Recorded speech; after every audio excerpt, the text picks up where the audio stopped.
ഞാൻ ഇന്നലെ തൊട്ട് പറഞ്ഞു, ഒരു 100 പ്രാവശ്യം പറഞ്ഞിട്ടുണ്ട്. സാത്താൻ എന്നത് ഉണ്ടായത് എവിടെ നിന്നാണ്? It's a pre Adamic generation. ആദാമിനെ ദൈവം ഏദൻ തോട്ടത്തിൽ കൊണ്ട് ആക്കുമ്പോൾ സന്താനപുഷ്ടിയുള്ളവനായി പെരുകുക എന്ന് മലയാളത്തിൽ ഉപയോഗിച്ചിരിക്കുന്ന പദം ഇംഗ്ലീഷിലെ കിങ് ജെയിംസ് വെർഷൻ വരുമ്പോൾ വീണ്ടും പെരുകുക എന്ന അർത്ഥമാണ്. വീണ്ടും പെരുകുക, റീപ്രൊഡ്യൂസ് ചെയ്യുക, വീണ്ടും പെരുകുക. നീ സന്താനപുഷ്ടികളുണ്ടായി പെരുകാനല്ല, വീണ്ടും പെരുകാനാണ് ദൈവം പറയുന്നത്. അങ്ങനെ വീണ്ടും പെരുകണമെങ്കിൽ പണ്ട് ഇവിടെ പെരുകിയിട്ടുണ്ടായിരുന്നത് ഉറപ്പല്ലേ? അതെ, ലൂസിഫറും അവൻ്റെ സൈന്യവും ഇവിടെ അടക്കി വാഴുകയായിരുന്നു.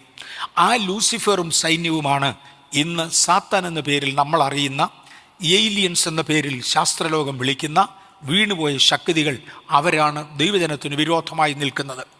അവർ ദൈവജനത്തിന് വിരോധമായി നിൽക്കുന്ന സാഹചര്യത്തിൽ ദൈവം ആദമിനെ സൃഷ്ടിച്ച് ഏദനിലാക്കി അടക്കി വാഴുവാൻ ആദമിനോട് പറഞ്ഞു.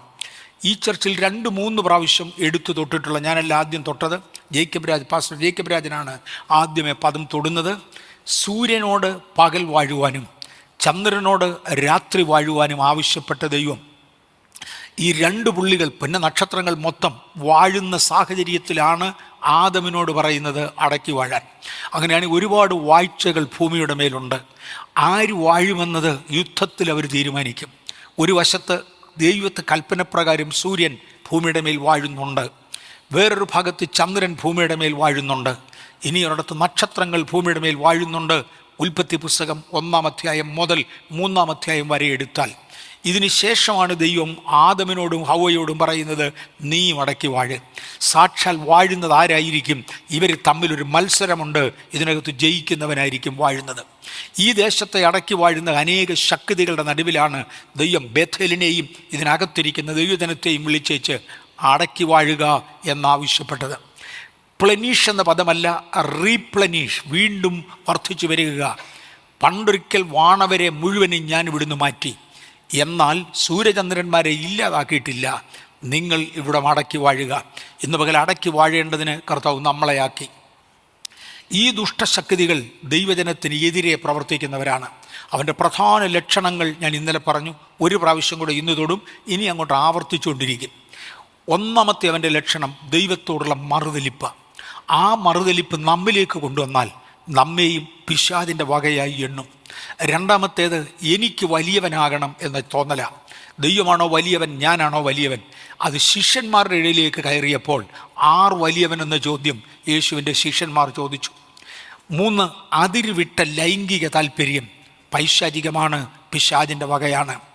4, ദൈവത്തോടുള്ള സമരം, നിരന്തര സമരമായിരുന്നു ദൈവവുമായി. ദൈവം എന്തൊക്കെ കൽപ്പിച്ചോ അതിനെല്ലാം എതിരെ ചെയ്യുവാൻ അവൻ തീരുമാനിച്ചു. ദൈവത്തിൻ്റെ സാദൃശ്യത്തിലും സ്വരൂപത്തിലും സൃഷ്ടിച്ച മനുഷ്യനെ ദൈവത്തിൻ്റെ സാദൃശ്യത്തിൽ നിന്നും സ്വരൂപത്തിൽ നിന്നും പിശാചി വീഴിച്ചു. സ്ത്രീയെയും പുരുഷനെയും വെവ്വേറെ സൃഷ്ടിച്ച ശേഷം 2 അധികാരങ്ങൾ അവരുടെ കയ്യിൽ കൊടുത്തെങ്കിൽ സ്ത്രീ പുരുഷന്മാർ സമമാണ് എന്ന് പറയുവാൻ തുടങ്ങി. സന്താനപുഷ്ടിയുള്ളവരായി കുടുംബജീവിതം നയിക്കുവാൻ ദൈവം ആവശ്യപ്പെട്ടപ്പോൾ വീടുണ്ടെങ്കിലും കുഞ്ഞു വേണ്ട എന്ന ചിന്തയിലേക്ക് കൊണ്ടുവന്നു. എന്നിങ്ങനെ ദൈവത്തോടുള്ള നിരന്തരമായ സമരം അവൻ്റെ പ്രമാണമാണ്, അവൻ്റെ ദോഷമാണ്. 5, പുതുദോഷം സങ്കല്പിക്കുക. ഇന്നലെ കണ്ടതല്ല ഇന്ന് പറഞ്ഞുണ്ടാക്കുന്നത്, ഇന്നത്തേതല്ല നാളെ. ഇതെല്ലാം ദോഷമാണ്, പകുതിയും വ്യാജമാണ്. പുതുദോഷം സങ്കല്പിക്കുക. 6, ദൈവപ്രമാണം മറിച്ച് കളയുക. ദൈവത്തിനൊരു പ്രമാണമുണ്ട്, ദൈവത്തിൻ്റെ പ്രമാണത്തെ മറിച്ച് കളയുക. ഇത് അവൻ്റെ സ്വഭാവമാണ്. 7, ദൈവിക സംസ്കാരത്തിനെതിരെ സ്വന്തം സംസ്കാരം സ്ഥാപിക്കുക. ദൈവത്തിന് ദൈവത്തിൻ്റേതായൊരു സംസ്കാരമുണ്ട്, അതിനെതിരെ ഞാൻ എൻ്റേതായ സംസ്കാരം കൊണ്ടുവരും, പൈശാചികമായൊരു സംസ്കാരം. 8, ചതിക്കുക. അതെ, ഉപായത്താൽ ചതിച്ചു. ഔവായത്തോട് തുടങ്ങിയതാണ് ചതിക്കുന്നതും ഉപായം പ്രയോഗിക്കുന്നതും അവൻ്റെ പതിവാണ്. 10ാമതായി ദൂഷണം പറയുക. പരദൂഷകന്മാർ ഈ പൈശാചിക ശക്തികളുടെ പട്ടാളക്കാരാ, അവരുടെ ഏജൻസാണ്. പരദൂഷണം കൊണ്ട് മാത്രം ഉപജീവനം കഴിക്കുന്നവരുണ്ട്. യൂട്യൂബിലിട്ടായിരിക്കും ഇന്നത്തെ സാഹചര്യത്തിൽ, അല്ലാതെ ഉണ്ട്. ഞാൻ പേര് പറയാൻ ആഗ്രഹിക്കുന്നില്ല, ഈ ഭാഗം റെക്കോർഡ് ചെയ്യുന്നത് കൊണ്ട് പേര് പറയാൻ ആഗ്രഹിക്കുന്നില്ല. ആ ലേഖനം എഴുതിയ കൂട്ടത്തിൽ ഇന്നാരെക്കുറിച്ചൊന്ന് എഴുതാമോ എന്നൊരപ്പച്ചൻ പോയി ചോദിച്ചു.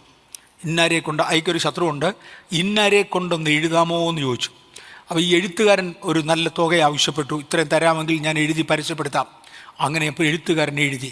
കൊടുത്തത് ഒരു കമ്പ്യൂട്ടറും ഒരു ഓഫീസ് നടത്തുവാനുള്ള സകല സൗകര്യങ്ങളും മീഡിയ പബ്ലിഷ് ചെയ്യാനുള്ള എല്ലാ സൗകര്യങ്ങളും ചേർത്ത് കുറഞ്ഞാലും ഒരു 1.5 ലക്ഷം രൂപ മുടക്കി ഒരു മനുഷ്യനെതിരെ എഴുതുക മാത്രം. ഈ അടിപിടിക്ക് വേണ്ടി അവിടെയും ഇവിടെയും ഗുണ്ട സംഘങ്ങളെ ആക്കാറുണ്ട്, കൊട്ടേഷൻ ടീമിനെ ആക്കാറുണ്ട്. ഇതുപോലെ ആത്മലോകത്തിന് വിരോധമായി എഴുതാനും പരസ്യം കൊടുക്കുവാനും പിശാച് അതിൻ്റെ ആളുകളെ ആക്കിയിട്ടുണ്ട്. ഞാൻ അതുകൊണ്ടാണ് പറഞ്ഞത് പരദൂഷകന്മാരുടെ പിശാചിൻ്റെ പട്ടാളക്കാരാണ് ഇവർ. ഒരുപാട് ഓപ്പറേറ്റിംഗ് സിസ്റ്റംസ് ഉണ്ട്. അനേക സിസ്റ്റത്തിൽ നിന്നുകൊണ്ട് ഇവൻ ഓപ്പറേറ്റ് ചെയ്യും. ഇന്നലെ ഞാൻ അതിൻ്റെ ഉദാഹരണം പറഞ്ഞായിരുന്നു. ആൻഡ്രോയിഡ് സിസ്റ്റത്തിലാണ് എൻ്റെ ടെലിഫോൺ വർക്ക് ചെയ്യുന്നത്. മറ്റു പല സിസ്റ്റമുണ്ട്. ഈ ഇരിക്കുന്ന കമ്പ്യൂട്ടറിൽ എന്തൊക്കെയോ സിസ്റ്റമുണ്ട്. ആ ഓരോ സിസ്റ്റത്തിലും അതിൻ്റെ ആപ്ലിക്കേഷൻസ് ഉണ്ട്. ഇതുപോലെ പിശാചിന് അനേക സിസ്റ്റമുണ്ട്. ആ ഓരോ സിസ്റ്റത്തിലും ഒന്നിലധികം ആപ്ലിക്കേഷൻ ഉണ്ട്. ഇത് മുഴുവനും അവൻ്റെ സ്വഭാവം വെളിപ്പെടുത്തേണ്ടതിനാണ്. ഇനിയും ഞാൻ പുതിയ ലെസണിലേക്ക് കയറട്ടെ. ഇതുവരെ ഉള്ളത് ഇന്നലെ പറഞ്ഞ കാര്യത്തിൻ്റെ ഒരാവർത്തനമായിരുന്നു. എൻ്റെ അകത്തുള്ള മനുഷ്യനെ അകത്തെ മനുഷ്യനെന്നും എൻ്റെ പുറമേ നിങ്ങൾ കാണുന്നതിനെ പുറമേ ഉള്ളവനെന്നും അറിയുന്നു. ജഡവും ആത്മാവുമെന്ന് നമ്മളതിനെ പൊതുവെ വിളിക്കുന്നു. ശരീരവും ആത്മാവുമാണ്. പക്ഷെ ശരീരം ഒരിക്കലും തെറ്റല്ല. ശരീരം ദൈവം സൃഷ്ടിച്ചതാണ്. ഇതിനകത്ത് ദൈവസൃഷ്ടി അല്ലാത്ത പൈശാചികമായ ചില സ്വഭാവങ്ങൾ കയറും. അതിനെയാണ് ജഡം എന്ന് വിളിക്കുന്നത്. ചില ആളുകൾ ഉറക്കപ്പാട്ട് പാടുന്നതും ഉറക്ക തുള്ളിച്ചാടി ആരാധിക്കുന്നതും കണ്ടുകൊണ്ട് എന്നോട് ആളുകൾ പറഞ്ഞിട്ടുണ്ട്, സാറേ വെറും ജഡമാണ് കാണുന്നത്. ഇവിടെ ഉണ്ടായിരുന്ന ഒരു ബ്രദർ PS സൈമനെ പലർക്കും ഓർമ്മ കാണാം. അദ്ദേഹം മരിച്ചിട്ട് 2-3 വർഷമേ ആയിട്ടുള്ളൂ. 2-3 വർഷത്തിനകമാണ് ബ്രദർ സൈമൻ മരിച്ചത്. നമ്മുടെ ഈ ചർച്ചിലുണ്ടായിരുന്നു. പലരുടെയും ഉറക്കെയുള്ള പാട്ടും തുള്ളലും കണ്ടുകൊണ്ട് അദ്ദേഹം എന്നോട് പറഞ്ഞു, സാറേ വെറും ജഡമാണ് ഈ ചാടുന്നത്, ഇതിനെ അനുവദിക്കരുത്, കാര്യം ഇതിനകത്ത് ആത്മീയമുള്ളതല്ല, വെറും ജഡീകമാണ്. ശരീരത്തെ അല്ല കുറ്റം പറയുന്നത്, ആ ശരീരത്തിൽ വ്യാപരിക്കുന്ന സ്വഭാവത്തെയാണ്. മിടുക്കരാകാൻ വേണ്ടി നിങ്ങൾ ചിലർ ശ്രദ്ധിക്കുന്നുണ്ടാവാം. ഞാനിവിടെ പ്രസംഗിക്കാൻ വന്നതോടുകൂടെ നമ്മുടെ കീബോർഡ് നിശബ്ദമായി. കാര്യം ഞാൻ കുഞ്ഞുങ്ങളോട് റിക്വസ്റ്റ് ചെയ്തിട്ടുണ്ട്, ദയവായി ഞാൻ പ്രസംഗിക്കുമ്പോൾ ഇത് അരുതേ. കാര്യം ആളുകളുടെ ശ്രദ്ധ ആകർഷിക്കേണ്ടത് എൻ്റെ വാക്കുകളാണ്, അല്ലെങ്കിൽ ഞാൻ വരുന്ന വചനമാണ്, നിങ്ങളുടെ സൗണ്ടല്ല. ഈ പാസ്റ്റർ കോൾട്ടൺ എന്നൊരാളുണ്ടായിരുന്നു സിലോണിൽ. പാസ്റ്റർ കോൾട്ടനാണ് ഈ ആശയം എനിക്ക് ആദ്യമായി തരുന്നത്. പാസ്റ്റർ കോൾട്ടൺ ഒരിക്കൽ ബാംഗ്ലൂരിൽ വന്ന് ഇവിടെ ഒരു ഹോട്ടൽ വാടകയ്ക്ക് എടുത്ത് ഇവിടുത്തെ ഒരുപാട് പാസ്റ്റേഴ്സിനെ വിളിച്ച് ഒരു കോൺഫറൻസ് നടത്തിയ കൂട്ടത്തിൽ ഇങ്ങനെ പറഞ്ഞു, നമ്മുടെ വാദ്യ ഉപകരണങ്ങളുടെ കൂട്ടത്തിൽ പരിശുദ്ധാത്മാഭിഷേകം പ്രാപിച്ച ഒരെണ്ണം പോലും ഇല്ല. ഇവിടുത്തെ ഗിതാറിന് അഭിഷേകമില്ല, ഇവിടുത്തെ മൈക്രോഫോണിന് അഭിഷേകമില്ല, ഇവിടുത്തെ ഒന്നിനും അഭിഷേകമില്ല. പകരം അഭിഷേകമുള്ളത് ഇതിൻ്റെ നടുവിൽ വോക്കൽ ശബ്ദം ഉയർത്തുന്ന നിനക്കാം. അതുകൊണ്ട് നിൻ്റെ ശബ്ദമാണ് പ്രധാനമായും കേൾക്കേണ്ടത്. അത് വേദപുസ്തകത്തിൻ്റെ പ്രമാണവുമാണ്. സംഗീതക്കാർ മുൻപിൽ നടന്നു, വീണക്കാർ പിമ്പിൽ നടന്നു, തപ്പുകൊട്ടുന്ന കന്യകമാർ ഇരുപുറവും നടന്നു. ഇത് ദൈവസഭയുടെ സ്ഥിരകാല പ്രയോഗമാണ്. കഴിവുള്ളിടത്തോളം ആ പ്രമാണത്തിൽ നിൽക്കണം എന്നെനിക്ക് താല്പര്യമുണ്ട്. എൻ്റെ പുറമേ ഉള്ളവനിൽ ജഡം വ്യാപരിക്കും.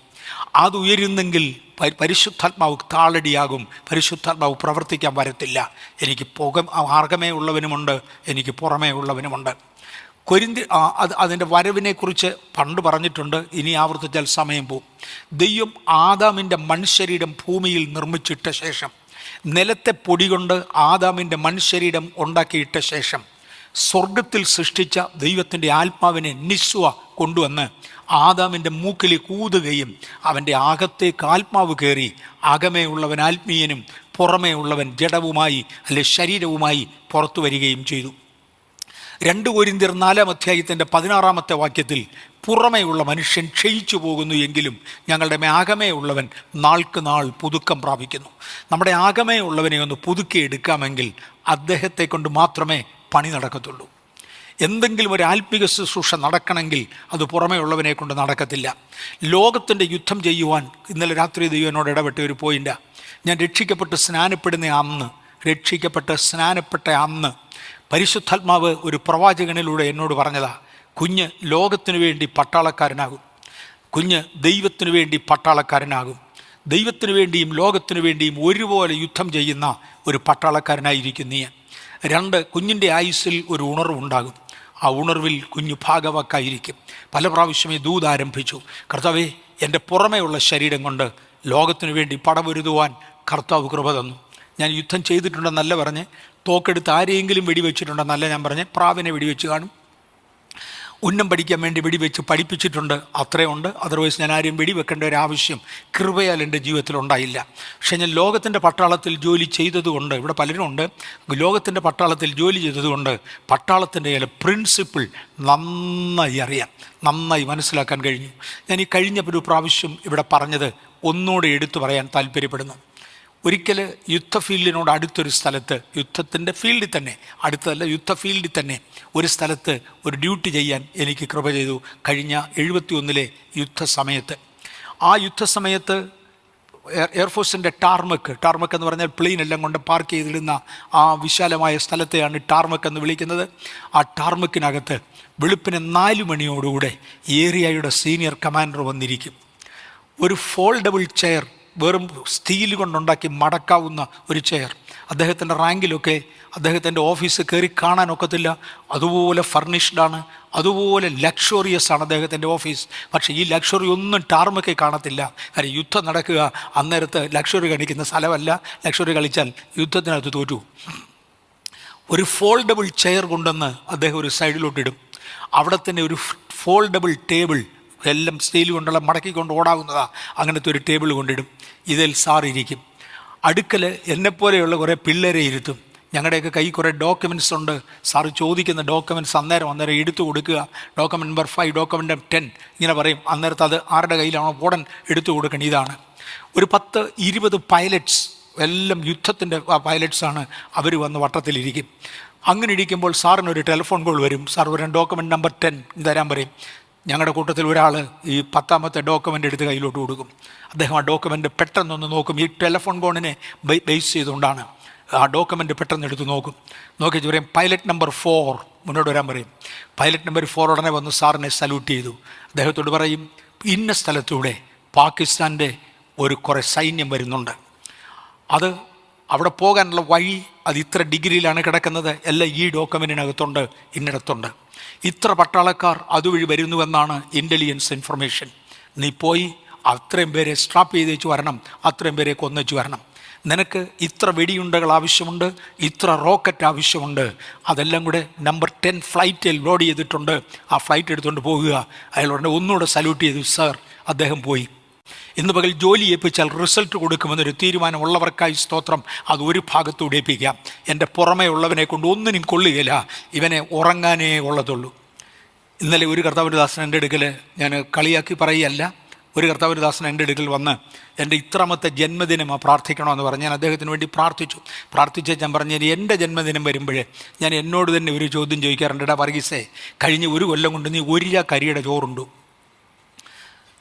2 കാളയുടെ ഇറച്ചി തിന്ന് കാണും, ഇത്ര പാല് കുടിച്ച് കാണും, നിന്നെ കൊണ്ട് ഭൂമിക്ക് എന്നാ ഗുണമുണ്ട്? നമ്മൾ ഈ ചോറുണ്ണാനും ഇറച്ചി തിന്നാനും വേണ്ടി മാത്രമാണോ ജീവിക്കുന്നത്? ഓരോ ബർത്ത്ഡേ ആകുമ്പോൾ ഞാൻ കഴിഞ്ഞ വർഷം എന്ത് ചെയ്തുവെന്ന് ഒന്ന് ആലോചിക്കുവാൻ, സ്വയം അക്കൗണ്ടബിലിറ്റി ഉണ്ടാക്കുവാൻ ശ്രമിക്കട്ടെ. എൻ്റെ അകമേ ഉള്ളവനെ കൊണ്ടാണ് ദൈവത്തിന് ചെയ്യാനുള്ളത്. അവൻ്റെ ഗാഡ പുറമേ ഉള്ളവൻ. ഇന്ന് പകൽ ചിലരും കൂടെ ആഴത്തിലോട്ട് ഇറങ്ങി പ്രതിഷ്ഠിച്ചാൽ നമ്മുടെ പുറമേ ഉള്ളവൻ്റെ ഗാഡിനകത്ത് നിന്നുകൊണ്ട് അകമേ ഉള്ളവനെ കൊണ്ട് ചിലത് ചെയ്യിക്കുവാൻ ദൈവത്തിന് കഴിയും. ബാക്കി ഒന്നുകൂടെ വായിച്ചോട്ടെ. 2 കൊരിന്ത്യർ 4:16 പുറമേ ഉള്ള മനുഷ്യൻ ക്ഷയിച്ചു പോകുന്നു, എങ്കിലും ഞങ്ങളുടെ അകമേ ഉള്ളവൻ നാൾക്ക് നാൾ പുതുക്കം പ്രാപിക്കുന്നു. അങ്ങനെ പുതുക്കപ്പെടാനാണ് സ്പിരിച്വൽ എംഫസൈസ് വീക്ക്. നാൾക്ക് നാൾ ഇവൻ പുതുങ്ങി വരേണ്ടതാണ്, നാൾക്ക് നാൾ പുതുങ്ങി വരേണ്ടതാണ്. എൻ്റെ അകമേ ഉള്ളവനെ ഒന്നുകൂടെ പുതുക്കിയെടുക്കുവാൻ, കാരണം ലേറ്റസ്റ്റ് പുതുമ കൊണ്ട് മാത്രമേ ദൈവത്തിന് എന്തെങ്കിലും ചെയ്യാനൊക്കത്തുള്ളൂ. എന്നെ ഒന്നുകൂടെ പുതുക്കിയെടുക്കുവാൻ ദൈവത്തിന് പദ്ധതിയുണ്ട്. എൻ്റെ അകമേ ഉള്ളവൻ നാൾക്ക് നാൾ പുതുകി വരിക, പുറമേ ഉള്ളവൻ ക്ഷയിക്കും. ഞാൻ ഇന്നലെ ഇവിടെ പറഞ്ഞ അതേ പദം വീണ്ടും, ഇന്നലെയാണോ ഞായറാഴ്ചയാണോ പറഞ്ഞ അതേ പദം ഞാൻ ഒന്നുകൂടെ ആവർത്തിക്കട്ടെ. എൻ്റെ അപ്പന് എനിക്ക് പറഞ്ഞു തന്ന ചില സത്യങ്ങളാണ്. ഒരു ഇരുമ്പായുധം അത് ഉപയോഗിക്കാതെ വെച്ചിരുന്നാൽ തുരുമ്പ് തിന്ന് തീരും, അത് ഉപയോഗിച്ചുകൊണ്ടിരുന്നാൽ തേഞ്ഞു തീരും. രണ്ടായാലും ഒരു ഇരുമ്പായുധത്തിന് ഗിവൺ ലൈഫ്, ഒരു കുറച്ച് നാളത്തെ ആയുസ്സേ ഉള്ളൂ, അതുകൊണ്ട് അത് തീർന്നു പോകും. തുരുമ്പ് നിന്ന് തീരുന്നതിനേക്കാൾ എത്രയോ നല്ലതാ തേഞ്ഞു തീരുന്നത്.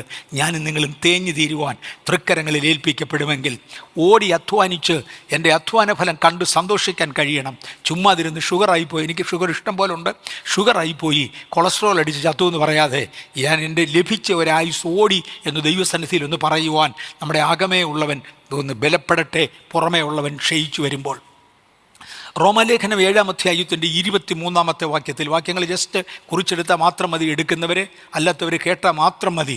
റോമാലേഖനം 7-ാം അധ്യായത്തിൻ്റെ 23-ാമത്തെ വാക്യത്തിലും, എങ്കിലും എൻ്റെ ബുദ്ധിയുടെ പ്രമാണത്തോട് പോരാടുന്ന വേറൊരു പ്രമാണം ഞാൻ എൻ്റെ അവയവങ്ങളിൽ കാണുന്നു. അത് എൻ്റെ അവയവങ്ങളിലുള്ള പ്രമാണത്തിന് എന്നെ ബദ്ധനാക്കി കളയുന്നു. ഇത് ഇച്ചിരി നേരം നിന്നേ പറ്റത്തുള്ളൂ. ശത്രുവിന്, പിശാചിന് എന്നോട് എതിർക്കുവാൻ അവൻ്റെ വേലി കിട്ടും. അവൻ്റെ വേലി കെട്ടുന്നതിൽ പലതും അവൻ്റെ കുടുംബത്തിൽ നിന്ന് കൊണ്ടുവരുന്നതല്ല, എൻ്റെ കുടുംബത്തിൽ നിന്നാണ് അവൻ്റെ വേലി കെട്ടാൻ എടുക്കുന്നത്.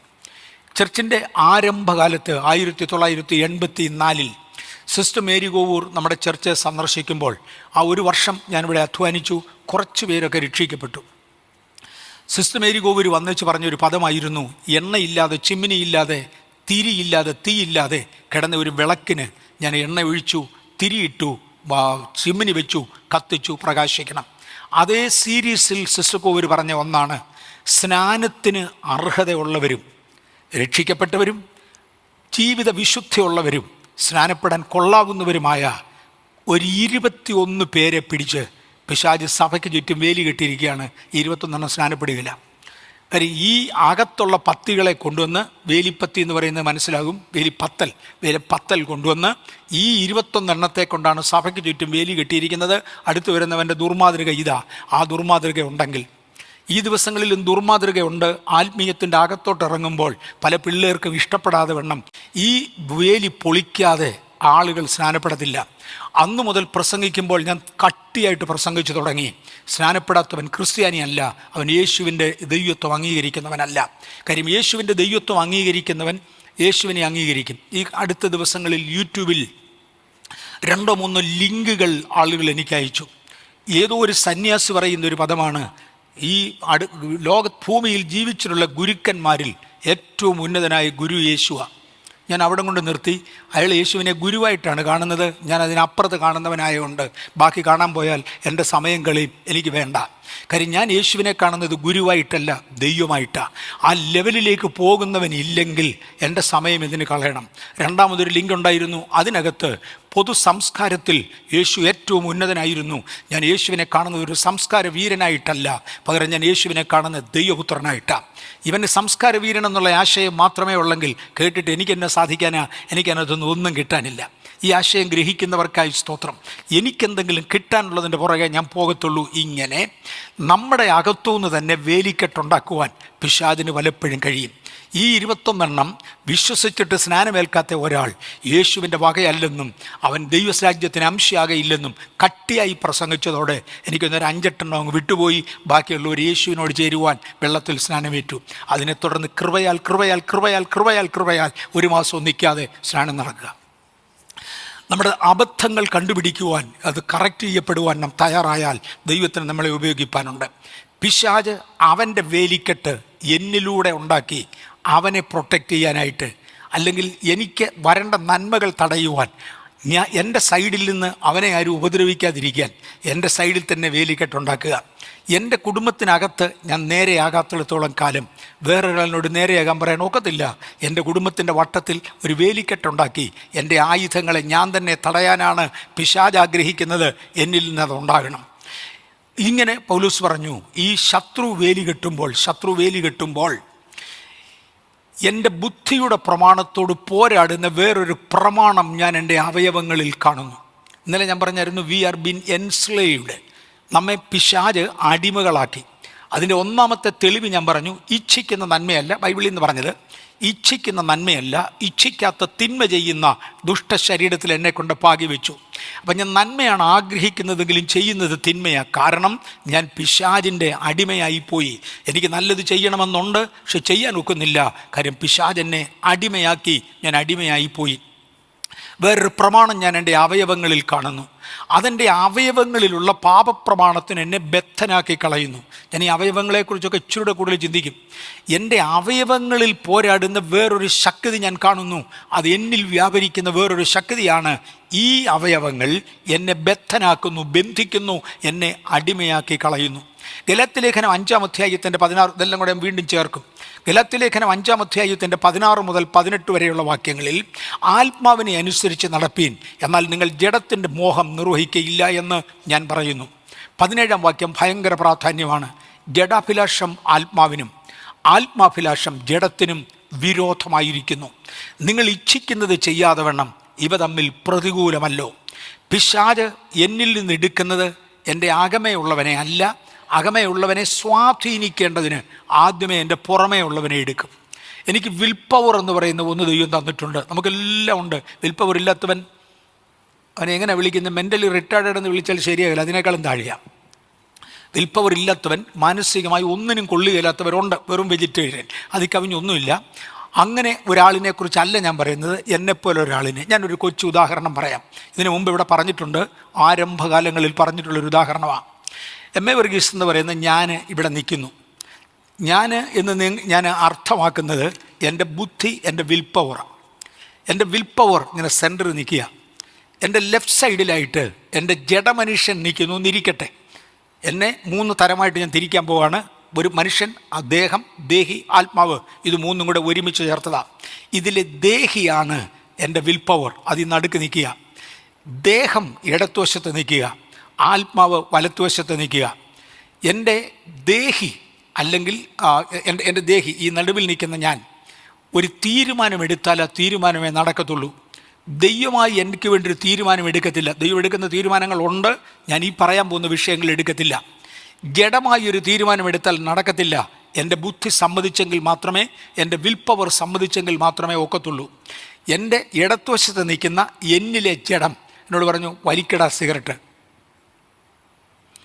അപ്പുറത്തുനിന്ന് പരിശുദ്ധാത്മാ പിടിച്ച് ഇങ്ങോട്ട് വലിച്ചു, അരുത് വർഗീസേ, വലിക്കരുത്. തീരുമാനമെടുക്കേണ്ടത് എൻ്റെ തലയാണ്. എന്നിലെ ദേഹിയാണ് തീരുമാനമെടുക്കേണ്ടത്. ജഡം പിന്നെയും വലിക്കും, പാടാ ഇങ്ങോട്ട്, ഇതെടുത്ത് വലിക്കുക, അതിന് അവൻ്റെ ഒരു താല്പര്യമാണ്. ആത്മാവെന്നെ അങ്ങോട്ട് വലിക്കും, തുടരുത്, നിനക്ക് നിഷിദ്ധമാണ്. ഇതിന് നടുവിൽ തീരുമാനമെടുക്കുന്നത് എൻ്റെ ബ്രെയിനാണ്, അല്ലെങ്കിൽ എൻ്റെ ഇച്ഛാശക്തിയാണ്, എൻ്റെ വിൽ പവറാണ്. എൻ്റെ ജഡത്തിലേക്ക് പൈശാചികമായത് വരും, അത് ഓപ്പറേറ്റ് ചെയ്ത് എന്നെ അങ്ങോട്ട് വിളിക്കും. ദൈവികമായത് എൻ്റെ ആത്മാവിലേക്ക് വരും, എന്നെ ഇങ്ങോട്ട് പിടിക്കും. ഇതിൻ്റെ നടുവിൽ തീരുമാനമെടുക്കുന്നത് ഞാനാണ്. ഞാൻ ഒരു പ്രാവശ്യം തോറ്റാൽ ഞാൻ ഫെയിലായി, എൻ്റെ ജഡം ജയിച്ചു. ഞാൻ ഒരു പ്രാവശ്യം ജയിച്ചാൽ എൻ്റെ ജഡം തോറ്റു, എൻ്റെ ആത്മാവ് ജയിച്ചു. ഇവ തമ്മിൽ പ്രതികൂലമായ ഒരു വടംവലിയുടെ നടുവിലാണ് ഞാൻ നിങ്ങൾ നിൽക്കുന്നത്. എനിക്കൊന്ന് ഈ ആശയം ഇതിനേക്കാൾ വ്യക്തമായിട്ട് പറയാൻ പറ്റത്തില്ല. നമ്മൾ നിൽക്കുന്നത് ഒരു വടംവലിയുടെ നടുവിലാണ്. 2 കുഞ്ഞുങ്ങളെ ഇവിടെ വിളിച്ച് നിർത്തി കാണിക്കാൻ വരുന്നത് അതിൻ്റെ ഒന്നും ആവശ്യമില്ല. അതിനേക്കാളൊക്കെ ഹയർ ലെവലിലാണ്. നമ്മൾ ഇത്രയും പറഞ്ഞാൽ ഒക്കെ മനസ്സിലാവും, ചുമ്മാ സമയം കളയേണ്ട കാര്യമില്ല. ജഡാഭിലാഷം, ഈ ജഡത്തിൻ്റെ ഇടത്തുവശത്ത് നിൽക്കുന്ന പുള്ളിയുടെ താല്പര്യം, അഭിലാഷം അഭിലാഷത്തിന് വിരോധമാണ്. ആത്മാവിൻ്റെ അഭിലാഷം ജഡത്തിൻ്റെ അഭിലാഷത്തിന് വിരോധമാണ്. ഞാനിതിന് ഏതിന് കീഴ്പ്പെടുന്നുവെന്ന് എൻ്റെ ബുദ്ധിയാണ് തീരുമാനിക്കുന്നത്. അതിനനുസരിച്ചാണ് ഞാൻ ജയിക്കുകയോ തോൽക്കുകയോ ചെയ്യുന്നത്, ദൈവത്തിന് എന്നെ ഉപയോഗിപ്പാൻ. എൻ്റെ ജഡത്തെ ഞാൻ പിശാചിന് വിട്ടുകൊടുത്താൽ അത് പിശാചിൻ്റെ കയ്യിലെ ആയുധമായി അവൻ എന്നെ ഉപയോഗിക്കാൻ തുടങ്ങും. പത്രോസിൻ്റെ 2-ാം ലേഖനം 20-21 വാക്യങ്ങളിൽ, നിങ്ങൾ കുറ്റം ചെയ്തിട്ട് അടികൊള്ളുന്നത് സഹിക്കുന്നതിൽ യശസ് എന്തുള്ളൂ? അല്ല, നന്മ ചെയ്തിട്ട് കഷ്ടം സഹിച്ചാൽ അത് ദൈവത്തിന് പ്രസാദം. ചില സമയം നമ്മൾ നന്മ ചെയ്യാൻ ഒരുങ്ങിയാൽ അടിയും കിട്ടും. വേദപുസ്തകത്തിൽ വേറൊരു പദമുണ്ട്, സ്നേഹിതൻ വരുത്തുന്ന മുറിവ് വിശ്വസ്തതയുടെ ഫലം. ജീവിതത്തിൽ ഒരു 100 പ്രാവശ്യം ഇത് ഏറ്റുപറയുവാൻ എനിക്ക് സാധിച്ചിട്ടുണ്ട്. മോനെ, നീ വരുത്തിയ മുറിവ് എൻ്റെ വിശ്വസ്തത കൊണ്ടാണ്. കാരണം ഞാൻ നിന്നെ വിശ്വസിച്ചു. സ്നേഹിതൻ വരുത്തുന്ന മുറിവ് വിശ്വസ്തതയുടെ ഫലമാണ്. ഞാൻ നിന്നോട് വിശ്വസ്തനായി, നിന്നെ വിശ്വസിച്ചില്ലായിരുന്നെങ്കിൽ എനിക്ക് രക്ഷപ്പെടാമായിരുന്നു. ഈ അടുത്ത ദിവസങ്ങളിലായി ഞാൻ ഒരുപാട് ഗതികേടിൽ വീഴാറില്ല. കാര്യം മക്കളും കമ്മിറ്റിയും എന്നേക്കാൾ ബുദ്ധിയുള്ളവരാണ്. അവർ പറഞ്ഞു തരും, പാസ്റ്റേ അവൻ കള്ളനാ, കളിപ്പീരാ, അതിൻ്റെ പുറകെ പോകല്, ഇതൊന്നും നന്നാകുന്നതല്ല. അങ്ങനെ പലരും പറഞ്ഞു തരുന്നത് കൊണ്ട് ഞാൻ ഒരളവിൽ രക്ഷപ്പെട്ടു. അതർവൈസ് ഇന്നും വിശ്വസ്തതയ്ക്ക് അടികൊള്ളുന്ന സ്വഭാവമുണ്ട്. എന്നാൽ നന്മ ചെയ്തിട്ട് അടികൊള്ളുന്നത് സഹിച്ചാൽ യശസ്, കുറ്റം ചെയ്തിട്ട് അടികൊള്ളുന്നത് സഹിച്ചാൽ യശസ്സില്ല. അല്ല, നന്മ ചെയ്തിട്ട് കഷ്ടം സഹിച്ചാൽ അത് ദൈവത്തിന് പ്രസാദമാണ്. ഞാൻ ഭോഷണം എന്നെ തന്നെ ഏൽപ്പിക്കുകയും അതിൻ്റെ ദോഷം അനുഭവിക്കുകയും ചെയ്താൽ ദൈവം അതിൽ പ്രസാദിക്കും. ഞാൻ ദോഷം ചെയ്തു പോയി, ഇനി എവിടെയെങ്കിലും രക്ഷപ്പെടുവാൻ വിചാരിച്ച് ഞാനും തിരിച്ചൊന്ന് ചെയ്താൽ ദൈവം അത് അംഗീകരിക്കത്തില്ല. പകരം ദൈവം എന്നിൽ പ്രസാദിക്കും. ആർക്കൊക്കെയോ ഇത് ബാധകമാണ്, അതുകൊണ്ടാണ് ഞാനിത് പറയുന്നത്. അതിനായിട്ടല്ലോ നിങ്ങളെ വിളിച്ചിരിക്കുന്നത്. ക്രിസ്തുവൻ നിങ്ങൾക്ക് വേണ്ടി കഷ്ടം അനുഭവിച്ചു. നിങ്ങൾ അവൻ്റെ കാൽച്ചുവടുകൾ പിന്തുടരുവാൻ ഒരു മാതൃക വെച്ചേച്ചു പോയിരിക്കുന്നു. ആത്മാവിനെ അനുസരിച്ച് നടക്കുന്നുവെങ്കിൽ നിങ്ങൾ ന്യായപ്രമാണത്തിൻ്റെ കീഴിലുള്ളവരല്ല. ഇതൊരു ഭയങ്കര ആശയമാണ്. പൗലോസ് എഴുതിയിരിക്കുന്ന വാചകങ്ങൾ കട്ടിയാണ്. അദ്ദേഹത്തിൻ്റെ ആശയങ്ങൾ ഗൗരവമാണ്. സാമാന്യക്കാരനല്ല പൗലോസ്. ഞാൻ പല പ്രാവശ്യം പറഞ്ഞിട്ടുള്ളതുപോലെ മോശയെ ദൈവത്തിന് ഉപയോഗിച്ച് പഴയ നിയമസഭയ്ക്കുള്ള കൽപ്പനകൾ കൊടുക്കണം എന്ന് ദൈവം തീരുമാനിച്ചതോടെ മോശയെ മിസ്രയീമിലെ രാജകൊട്ടാരത്തിലേക്ക് അയച്ച് മിസ്രയീമിലെ സകല വിദ്യയിലും നിപുണനാക്കി പഠിപ്പിച്ചു. ദൈവം ഒരുത്തിനെ പഠിപ്പിച്ചെടുക്കുന്നെങ്കിൽ ദൈവത്തിന് ഉപയോഗിക്കാനുണ്ട്. മിസ്രയീമിലെ സകല വിദ്യയിലും നിപുണനായി മാറ്റിയ ശേഷം പർവ്വതത്തിൻ്റെ മുകളിൽ വെച്ച് പറഞ്ഞു, ഞാൻ നിന്നോട് പറയുന്നത് എഴുതിയെടുക്ക്, അളവുകളും പ്രമാണങ്ങളും എഴുത്, അത് മുഴുവൻ ഇംപ്ലിമെൻ്റ് ചെയ്യുവാൻ ഞാൻ നിനക്ക് അറിവ് തരിക. നമ്മളാരും കർത്താവിൻ്റെ കൃപയിലേക്ക് കഴിഞ്ഞാൽ പിന്നെ മണ്ടന്മാരല്ല കേട്ടോ. പലരും മണ്ടരായി ആക്ട് ചെയ്യുമെങ്കിലും എന്നെപ്പോലെ പലരും മണ്ടരായി ആക്ട് ചെയ്യും. മണ്ടനൊന്നും അല്ല, സ്വർഗത്തിലെ ദൈവം നമുക്ക് കൃപ തരുന്നതാണ്. മോശെ മിസ്രയീമിലേക്ക് അയച്ച് മിസ്രയീമിലെ സകല വിദ്യയിലും നിപുണനാക്കി. അതിനുശേഷമാണ് പർവ്വതത്തിൻ്റെ മുകളിൽ കൊണ്ടുവന്ന് കൽപ്പനകൾ മോശയുടെ കയ്യിൽ കൊടുത്തത്.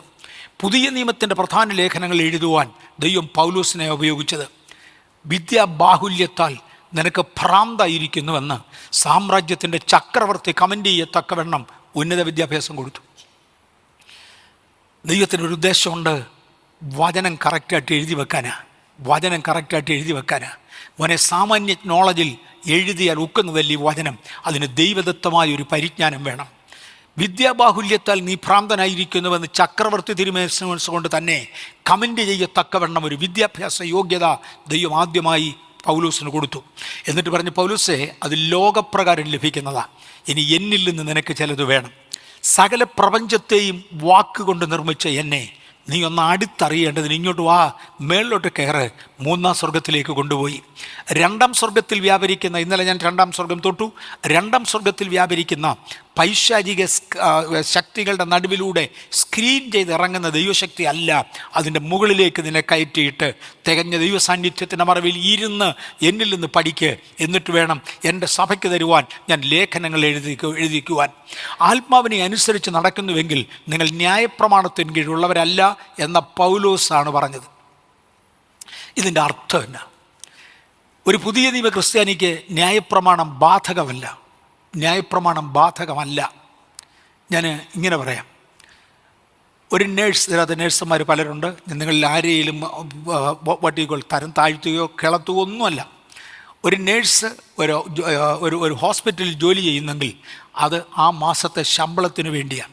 അല്ല എല്ലാറ്റിനും ഫ്രീ ആയിട്ട് പോയി ജോലി ചെയ്തേനെ, അതൊന്നും അല്ല. ആ മാസത്തെ ശമ്പളത്തിന് വേണ്ടിയാണ്.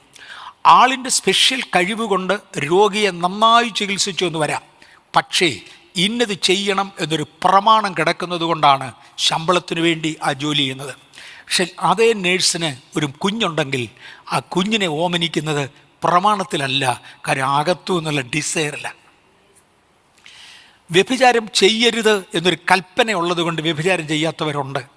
പക്ഷെ ഞാൻ വ്യഭിചാരം ചെയ്യാത്ത അതുകൊണ്ടല്ല.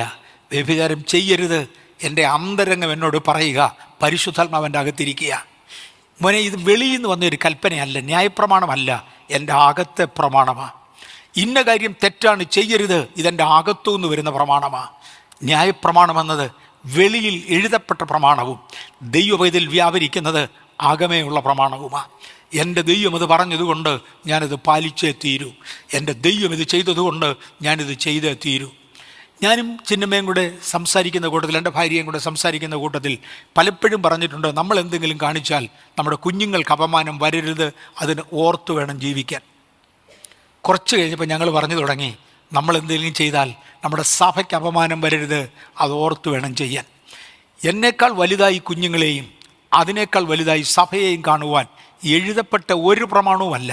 പകരം അകത്തിൻ്റെ അകത്തുനിന്ന് കിളന്നു വരുന്ന പരിശുദ്ധാത്മാവിൻ്റെ ആ ഒരു താല്പര്യം എന്നിലുണ്ടാകും. പരിശുദ്ധാത്മാവിൻ്റെ ഒരു നിയോഗം എൻ്റെ മേൽ വരും. നിങ്ങൾ ഇച്ഛിക്കുന്നത് ചെയ്യാതെ വണ്ണം. ഇത് രണ്ടും കൂടെ എതിരാണ്. എന്നാൽ ആത്മാവിനെ അനുസരിച്ച് നടക്കുന്നുവെങ്കിൽ നിങ്ങൾ ന്യായപ്രമാണത്തിന് കീഴിലുള്ളവരല്ല. ഇത് പത്രോസാ പറയുന്നത്. നിങ്ങൾ ന്യായപ്രമാണത്തെ അനുസരിച്ച് നടക്കുന്നെങ്കിൽ കൃപയിൽ നിന്ന് വെളിയില്ല. ഞാൻ കൃപയിലില്ലാതെയും എനിക്ക് ന്യായപ്രമാണം പാലിക്കാൻ ഒക്കും. വിൽ പവർ മാത്രം മതി. ന്യായപ്രമാണത്തിൽ അങ്ങനെ എഴുതിയിരിക്കുന്നു, ഞാനത് ചെയ്യും. നിശ്ചയമായിട്ടും എനിക്ക് ചെയ്യാൻ കഴിയും. പക്ഷേ അതുകൊണ്ട് ദൈവസന്നിധിയിൽ പ്രയോജനമില്ല. കാര്യം അത് എൻ്റെ ആത്മാവിനെ തൃപ്തീകരിക്കാനല്ല, നിയമത്തെ പ്രസാദിപ്പിക്കാനാണ്. ഇതിനകത്തിരിക്കുന്ന ഞാനും നിങ്ങളും നിയമത്തെ പ്രസാദിപ്പിക്കുന്നവരല്ല, പകരം ദൈവത്തെ പ്രസാദിപ്പിക്കുന്നവനാണ്. ഇനിയും അടുത്ത വടിയിലോട്ട് കയറാൻ പോവാം.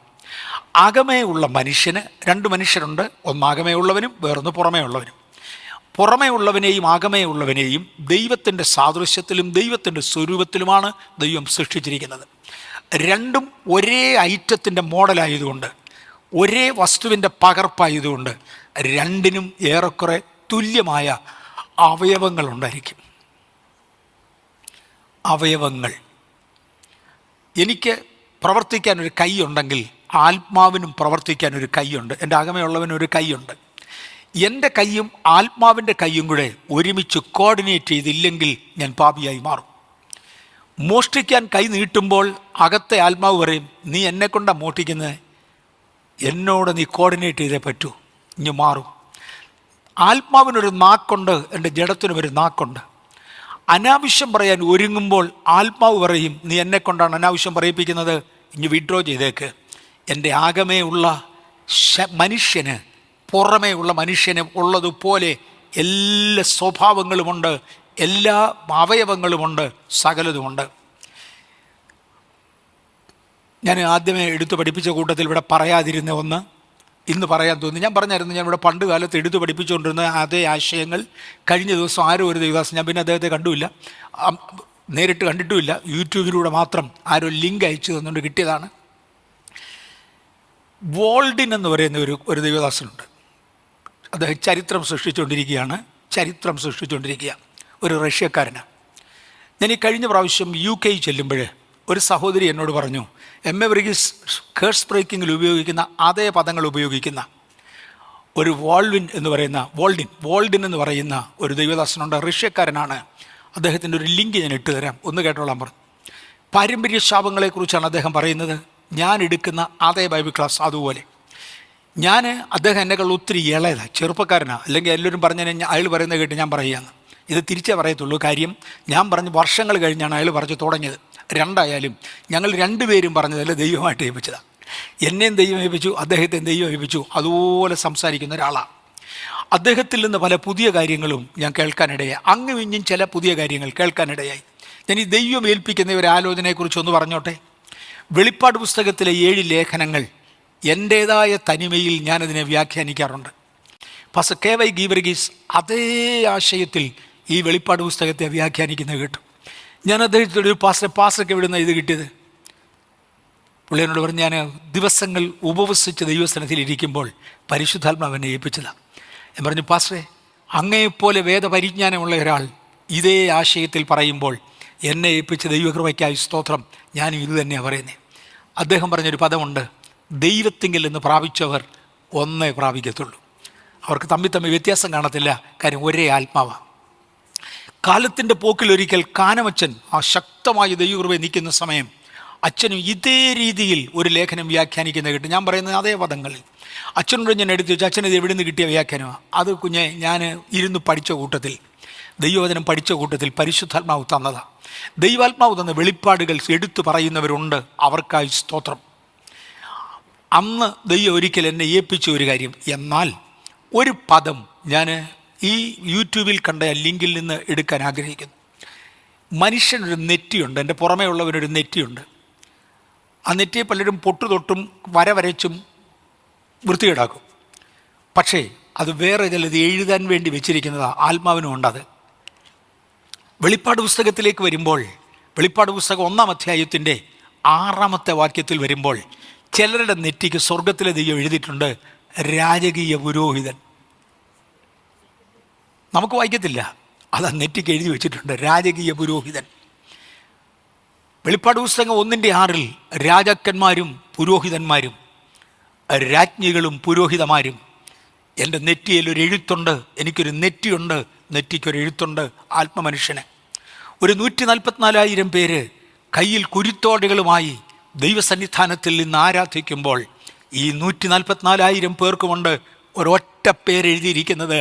ദൈവത്തിൻ്റെ വക അവൻ്റെ നാമവും പിതാവിൻ്റെ നാമവും അവരുടെ നെറ്റുമേൽ എഴുതിയിരിക്കുക. നമുക്കൊരു നെറ്റിയുണ്ട്, ചുമ്മാ വെച്ചേക്കാൻ വേണ്ടിയല്ല, ചിലത് എഴുതാൻ വേണ്ടിയാണ്. അബ്രഹാമിന് ദൈവം ഒരു പേരിട്ടു, ദൈവത്തിൻ്റെ സ്നേഹിതൻ അവൻ്റെ നെറ്റിക്ക് എഴുതിയിട്ടുണ്ട്. വേറെ അതിൻ്റെ താഴെ ഒരു എഴുത്ത് കാണാം, ബഹുജാതികൾക്ക് പിതാവ്. അതിൻ്റെ താഴെ സേറയ്ക്കൊരു എഴുത്തുണ്ട്, ബഹുജാതികൾക്ക് മാതാവ്. ദൈവത്തിൻ്റെ സ്നേഹിതൻ, ബഹുജാതികൾക്ക് പിതാവ്.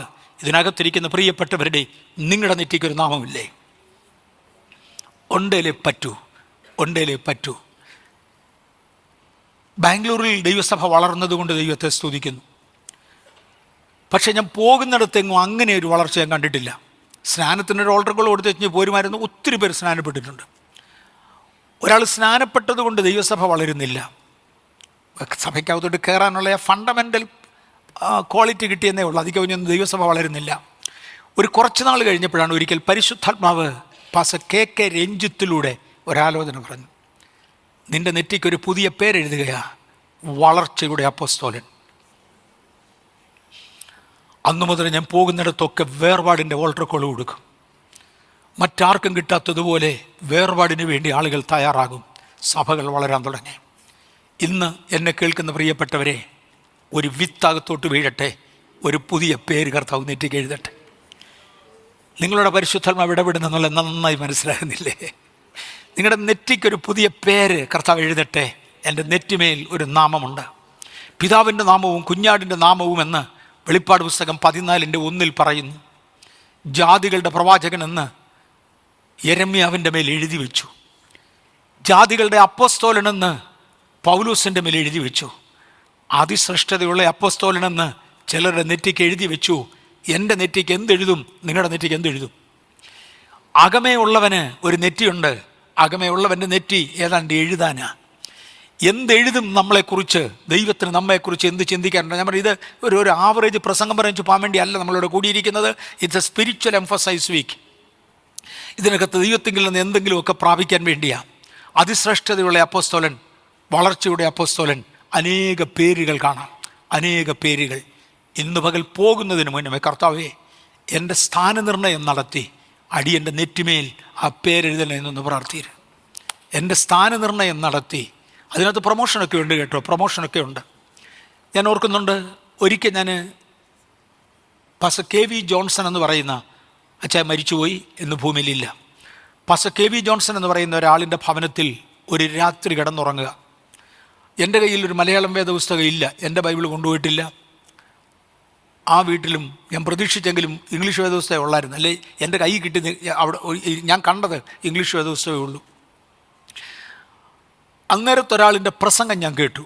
ബാംഗ്ലൂർ ചർച്ചിൽ കുഞ്ഞുങ്ങൾ ഒരുപാട് എഴുന്നേറ്റ് പ്രവർത്തിക്കുന്നുണ്ട്. കുഞ്ഞുങ്ങൾ എഴുന്നേറ്റ് ഒരുപാട് രോഗസൗഖ്യങ്ങൾ നടക്കുന്നുണ്ട്. ഇതെല്ലാം കണ്ട് അനുഭവിച്ചാൽ പറയുന്നത്. ഞാൻ എല്ലാവരുടെയും ഒന്നും പേര് പറയാൻ ആഗ്രഹിക്കുന്നില്ല. വടിയും പിടിച്ചുകൊണ്ട് വടി കുത്തി നടക്കുന്ന പലരുടെയും കയ്യിൽ നിന്ന് ദൈവത്തിൻ്റെ കരുണയാൽ വടി തിരിച്ചു വാങ്ങിക്കാൻ എനിക്ക് സാധിച്ചിട്ടുണ്ട്. ഈ ചർച്ചിലുണ്ടായിരുന്ന ഒരു സഹോദരനും ഞാനും കൂടെ ഒരിക്കൽ തിരുവനന്തപുരത്ത് ഒരു കൺവെൻഷൻ നടത്താനായിട്ട് പോയി. ആ കൺവെൻഷന് പ്രസംഗിച്ചേച്ചു വന്ന് ഞാൻ അവരുടെ ചർച്ചിൽ കിടക്കുക. അന്നേരത്താണ് ഒരു അപ്പച്ചനെ കൊണ്ടുവന്നത്. അപ്പച്ചൻ വടിയൊക്കെ പിടിച്ചുകൊണ്ട് നടക്കുക. എൻ്റെ കൂടെ ഈ ചർച്ചയിൽ നിന്ന് ഒരു ബ്രദറും വന്നിട്ടുണ്ട്. എന്നെ വിവരം പോലും അറിയിക്കാതെ അദ്ദേഹം എന്ന് പറഞ്ഞാൽ വടിയും കൊണ്ട് വരാൻ പറഞ്ഞു. അപ്പച്ചനോട് പറഞ്ഞ് നടക്കാൻ പറഞ്ഞു. അപ്പച്ചൻ വടിയും കൊടുത്തേച്ച് നടന്നു പോകുന്നത് എനിക്ക് നല്ല ഓർമ്മയാണ്. ഇതൊക്കെ പകരുന്നതാ, അങ്ങോട്ടും ഇങ്ങോട്ടും കൈമാറ്റം നടക്കുന്നതാ. സ്ഥാനനിർണയം ദൈവം വരുത്തണം. ചിലതങ്ങ് താഴോട്ട് പോകും, ദൈവം കൊടുത്തതിൽ നിന്ന് താഴോട്ട് പോകും. ഇവിടുന്ന് 3000 മെമ്പേഴ്സുമായി പോയി 1500 കുറഞ്ഞവരെ എനിക്കറിയാം. 500 എന്ന് കൂട്ടിക്കൂ. ഇവിടുന്ന് ഒന്നിനെയും കൊണ്ടുപോകാതെ ഒറ്റയ്ക്ക് പോയി 1000-ഓളം വളർന്നവരെ എനിക്കറിയാം. ചിലതിനെ ഏൽപ്പിക്കുന്നത് നശിപ്പിച്ച് തകർത്ത് കളയും, വേറെ ചിലതിനെ വളർത്തിയെടുക്കും. ഇന്ന് പകൽ വളരുന്ന ഒരു ഗ്രൂപ്പിനെ ദൈവം ഇതിനകത്തൊന്ന് എഴുപ്പിക്കുവാൻ നമ്മുടെ നെറ്റിക്ക് ഒരു പുതിയ പേരിരിക്കട്ടെ. ഓക്കെ, അന്ന് ഒരാളിങ്ങനെ പറഞ്ഞു, ഈ ബാംഗ്ലൂർ ചർച്ചിൽ ഈ പിള്ളേരൊക്കെ എഴുന്നേറ്റ് അത് പറയുന്നു, ഇത് പറയുന്നു, അന്യഭാഷ പറയുന്നു. ഇതെല്ലാം ഇന്നലെ പെയ്ത മഴയ്ക്ക് ഇന്ന് കിളുത്ത തകരകളാണ്. എന്നെ കേൾക്കുക അയാളിത് പറഞ്ഞ്. എൻ്റെ അകത്ത് അല്പം ആത്മീയ ചൂടുണ്ടായി. കർത്താവേ, അങ്ങയ്ക്ക് വേണ്ടി പ്രയോജനപ്പെടുന്ന കുഞ്ഞുങ്ങളെക്കുറിച്ചാണോ ഈ പറയുന്നത്? ഈ ചക്കിനും ചൂക്കിനും കൊള്ളുകയില്ലാത്ത ഈ പുള്ളി ജീവിതത്തിൽ 10 പേരെ സ്നാനപ്പെടുത്തിയിട്ടില്ല, ഒന്നിനും കൊള്ളുകയില്ലാത്ത ഒരുത്തനാ. എൻ്റെ കുഞ്ഞുങ്ങളെക്കുറിച്ചാണ് ഈ പറയുന്നത്. ഇത് ഇന്നലെ പെയ്ത മഴയ്ക്ക് ഇന്ന് കിളുത്ത തകരയാണ്. ഞാനൊരു 2-3 മിനിറ്റ് പ്രാർത്ഥിച്ചു കാണും. ആ കട്ടിലിൻ്റെ മുന്നിലോട്ട് മുട്ടുകുത്തി ഞാൻ പറഞ്ഞു, കർത്താവേ, ഈ നാണക്കേടൊന്ന് മാറ്റിത്തരണേ. കർത്താവ് എന്നോടൊരു പദം പറഞ്ഞു, അവരെനിക്ക് വേണ്ടി നിൽക്കുന്ന അലരി വൃക്ഷങ്ങളാണ്. അവരെനിക്ക് വേണ്ടി നിൽക്കുന്ന അലരി വൃക്ഷങ്ങളാണ്. അങ്ങനെയാണ് ചിലതിൻ്റെ നെറ്റിക്ക് അലരി നരിക എഴുത്ത്. ആ വാക്യം ഒന്ന് തപ്പിയെടുക്കാനായിട്ട് ഞാൻ വന്നു. ഈ അലരി വൃക്ഷം എന്നുള്ളതിൻ്റെ കറക്റ്റ് പേര് എനിക്കറിയാൻ വയ്യ. ഇതിൻ്റെ എന്തുവാ ഇത്? അലരി എന്ന് പറഞ്ഞാൽ എന്തുവാ എനിക്കറിയാൻ വയ്യ. പ്ലാവാണോ, മാവാണോ, തെങ്ങാണോ, തേക്കാണോ, എന്തോ എന്ന് എനിക്കറിയാൻ വയ്യ. അതുകൊണ്ട് അലരി എന്നുള്ളതിൻ്റെ എന്തെങ്കിലും വ്യാഖ്യാനം കിട്ടുമോ എന്ന് അറിയാൻ വേണ്ടി ആ വാക്യം ഞാൻ തപ്പിയെടുത്തു. ഞാൻ പറഞ്ഞല്ലോ, അദ്ദേഹത്തിൻ്റെ വീട്ടിൽ നിന്ന് എനിക്ക് കിട്ടിയതൊരു ഇംഗ്ലീഷ് ബൈബിളാണ്. എടുത്തു വന്നപ്പോൾ തന്നെ അവിടെ എഴുതിയിരിക്കുന്നു, they are the oak trees. അടുത്ത കാലത്തെങ്ങ് ഉണങ്ങി വീഴാത്ത, ഒരു കാറ്റടിച്ചാൽ ഇളകിപ്പോകാത്ത, ഒരു ഉഷ്ണത്തിന് വാടിപ്പോകാത്ത, ആറ്റരികത്ത് നട്ടിരിക്കുന്ന വൃക്ഷങ്ങളെന്ന് ഒരിടത്ത് പറയുന്നെങ്കിൽ അതേ വാക്യം പറയുകയാണ്, അവരെനിക്ക് അലരി വൃക്ഷങ്ങളാണ്. യേശുവിൻ്റെ നാമത്തിൽ ഒരു കൂട്ടം അലരി വൃക്ഷങ്ങൾ ഇതിനകത്തുനിന്ന് എഴുന്നേറ്റ് വരട്ടെ. യേശുവിൻ്റെ അധികാരത്തിൽ ഒരു കൂട്ടം അലരി വൃക്ഷങ്ങൾ ഇതിനകത്തുനിന്ന് എഴുന്നേറ്റ് വരട്ടെ. നമ്മുടെ എല്ലാം നെറ്റിക്കൊരു എഴുത്ത് കാണും. ഇന്നുപകൽ എൻ്റെ നെറ്റിക്കുള്ള എഴുത്ത് എന്തുവാണ്? ദൈവസ്ഥാനത്തിൽ ശോധന ചെയ്യുവാൻ. കർത്താവ്, എൻ്റെ ഗ്രേഡിങ് കംപ്ലീറ്റ് ആയിട്ടില്ലെങ്കിൽ അതാക്കി തരണേ. ഒരിക്കൽ ഒരാൾ ഒരു പ്രവാചകൻ്റെ അടുക്കൽ പ്രാർത്ഥിക്കാൻ പോയി. ഞാനും ഉണ്ടായിരുന്നു. ഞാൻ ഇന്ന് വരെ ഒരു പ്രവാചകൻ്റെ അടുക്കൽ എനിക്ക് വേണ്ടി പ്രാർത്ഥിക്കാൻ പറഞ്ഞു പോയിട്ടില്ല. നെവർ. സഭയ്ക്ക് വേണ്ടി പ്രാർത്ഥിക്കാൻ പറയും, ഇന്ന വിഷയത്തിന് വേണ്ടി പ്രാർത്ഥിക്കാൻ പറയും. എൻ്റെ കാര്യമല്ല, എൻ്റെ കാര്യം ദൈവം നോക്കിക്കോളൂ. എനിക്ക് ഭാവിയെക്കുറിച്ച് യാതൊരു ആകുലതയുമില്ല, ഒരു ചഞ്ചലിപ്പില്ല. ഈ ടേക്ക് കെയർ, കാര്യം നോക്കിക്കോളാം എന്ന് പറഞ്ഞിട്ടുണ്ട്. ചർച്ചിൻ്റെ കാര്യവും ദൈവം നോക്കിക്കോളും. എന്നാൽ ഞാൻ എന്തെങ്കിലും ഒരു ചുവട് വെക്കണമെങ്കിൽ, എൻ്റെ കയ്യിൽ നിന്ന് ചെയ്യേണ്ട ഒരു കാര്യം അന്ന് കറക്റ്റ് ദിവസം നടക്കാതെ വന്നെങ്കിൽ എൻ്റെ കുറ്റമായി തീരും. അതുകൊണ്ട് ചർച്ചിൻ്റെ കാര്യത്തിന് മാത്രം ആലോചന ചോദിക്കാൻ ഞാൻ പോയിട്ടുണ്ട്. ഞാൻ എൻ്റെ വ്യക്തിപരമായ ആലോചന ചോദിക്കാൻ പോയിട്ടില്ല, വിത്ത് എക്സെപ്ഷൻ. ഇങ്ങനെ സന്തോഷിൻ്റെ വിവാഹ സമയത്ത് ഞാൻ സാമച്ചൻ പാസ്റ്ററോട് പറഞ്ഞു, പാസ്റ്ററെ, ഒരു വിവാഹാലോചനയുണ്ട്, ഒന്ന് പ്രാർത്ഥിക്കണമെന്ന് പറഞ്ഞു. അങ്ങനെ ഇങ്ങോട്ട് തുടങ്ങി വീട്ടുപേരും പേരും സ്ഥലപ്പേരും സഹിതം അതങ്ങ് ഒത്തു. ഞങ്ങൾ ആലോചിച്ച് തന്നെയായിരുന്നു. ഈ ഒരു ഇൻസിഡൻ്റ് ഒഴിച്ചാൽ ഞാൻ എനിക്ക് വേണ്ടി ഒരാലോചന ചോദിച്ചിട്ടില്ല. പക്ഷെ ആലോചന ചോദിക്കാൻ വന്ന 1-2 പേരോട് പരിശുദ്ധാത്മാവ് പറഞ്ഞൊരു മറുപടി ഓർമ്മയുണ്ട്. നിൻ്റെ ബ്ലൂ പ്രിൻ്റ് ഫൈനലായിട്ടില്ല. ഒന്ന് ശ്രദ്ധിച്ചോണേ, നിൻ്റെ ബ്ലൂ പ്രിൻ്റ് ഫൈനലായിട്ടില്ല, അത് കഴിഞ്ഞേ അറിയിക്കാനൊക്കത്തുള്ളൂ. നീ ഇന്ന് ചെയ്യുന്ന പ്രവൃത്തിക്കൊത്തവണ്ണം, ഇന്ന് ദൈവസന്നിധിയിൽ കാണിക്കുന്ന തീക്ഷ്ണതയ്ക്കൊത്തവണ്ണം നിൻ്റെ ബ്ലൂ പ്രിൻ്റ് വലുതായി എന്ന് വരാം, ചെറുതായി എന്ന് വരാം. അത് ഫൈനലൈസ് ചെയ്തിട്ടില്ല, അത് ചെയ്ത ശേഷമേ അറിയിക്കാനൊക്കത്തുള്ളൂ. വരിയവരെയോനച്ചായം പറഞ്ഞ വാചകമാണ്, നിൻ്റെ ബ്ലൂ പ്രിൻ്റ് കംപ്ലീറ്റ് ആയിട്ടില്ല, അത് കംപ്ലീറ്റ് ആയ ശേഷം മാത്രമേ അറിയിക്കാനൊക്കത്തുള്ളൂ. പണ്ട് കാലങ്ങളിൽ ഡ്രോയിങ് വരച്ചുകൊണ്ട് വരുമ്പോൾ പിന്നെ അങ്ങോട്ടും ഇങ്ങോട്ടും വര മാറ്റാതെ ഇരിക്കാൻ, അളവുകൾ മാറ്റാതെ ഇരിക്കുവാൻ എടുക്കുന്ന ഫൈനൽ പ്രിൻ്റിനെയാണ് ബ്ലൂ പ്രിൻ്റ് എന്ന് വിളിക്കുന്നത്. ഇപ്പം ബ്ലൂ പ്രിൻ്റ് ഉണ്ടോ എനിക്കറിയാൻ വയ്യ. അതിനേക്കാളൊക്കെ മോഡേൺ സിസ്റ്റംസ് വന്നു കാണും. ബ്ലൂ പ്രിൻ്റ് ഉണ്ടെന്നും ഇല്ലെന്നും എനിക്കറിയാൻ വയ്യ. പക്ഷെ ഞങ്ങളുടെയൊക്കെ കാലത്ത് ബ്ലൂ പ്രിൻറ്റ്സ് ഉണ്ടായിരുന്നു. നിൻ്റെ ജീവിതത്തിൻ്റെ ബ്ലൂ പ്രിൻ്റ് കംപ്ലീറ്റ് ചെയ്തിട്ടില്ല, അത് ഫൈനലൈസ് ചെയ്യാത്തിടത്തോളം അറിയിക്കാനൊക്കത്തില്ല. കർത്താവേ, എൻ്റെ ബ്ലൂ പ്രിൻ്റ് ഫൈനലൈസ് ചെയ്യുമ്പോൾ ഒരു നല്ല പേര് എഴുതത്തക്ക വേണം. നമ്മുടെ ഒരു സമർപ്പണം ആവശ്യമാണ്. അതിനാണ് നമ്മൾ ഇരിക്കുന്നത്. എൻ്റെ ബ്ലൂ പ്രിൻ്റ് കംപ്ലീറ്റ് ചെയ്യുമ്പോൾ കർത്താവേ, ഒരു നല്ല പേര് എഴുതുവാൻ എന്നെ ദൈവസന്നിധിയിൽ തരുന്നു.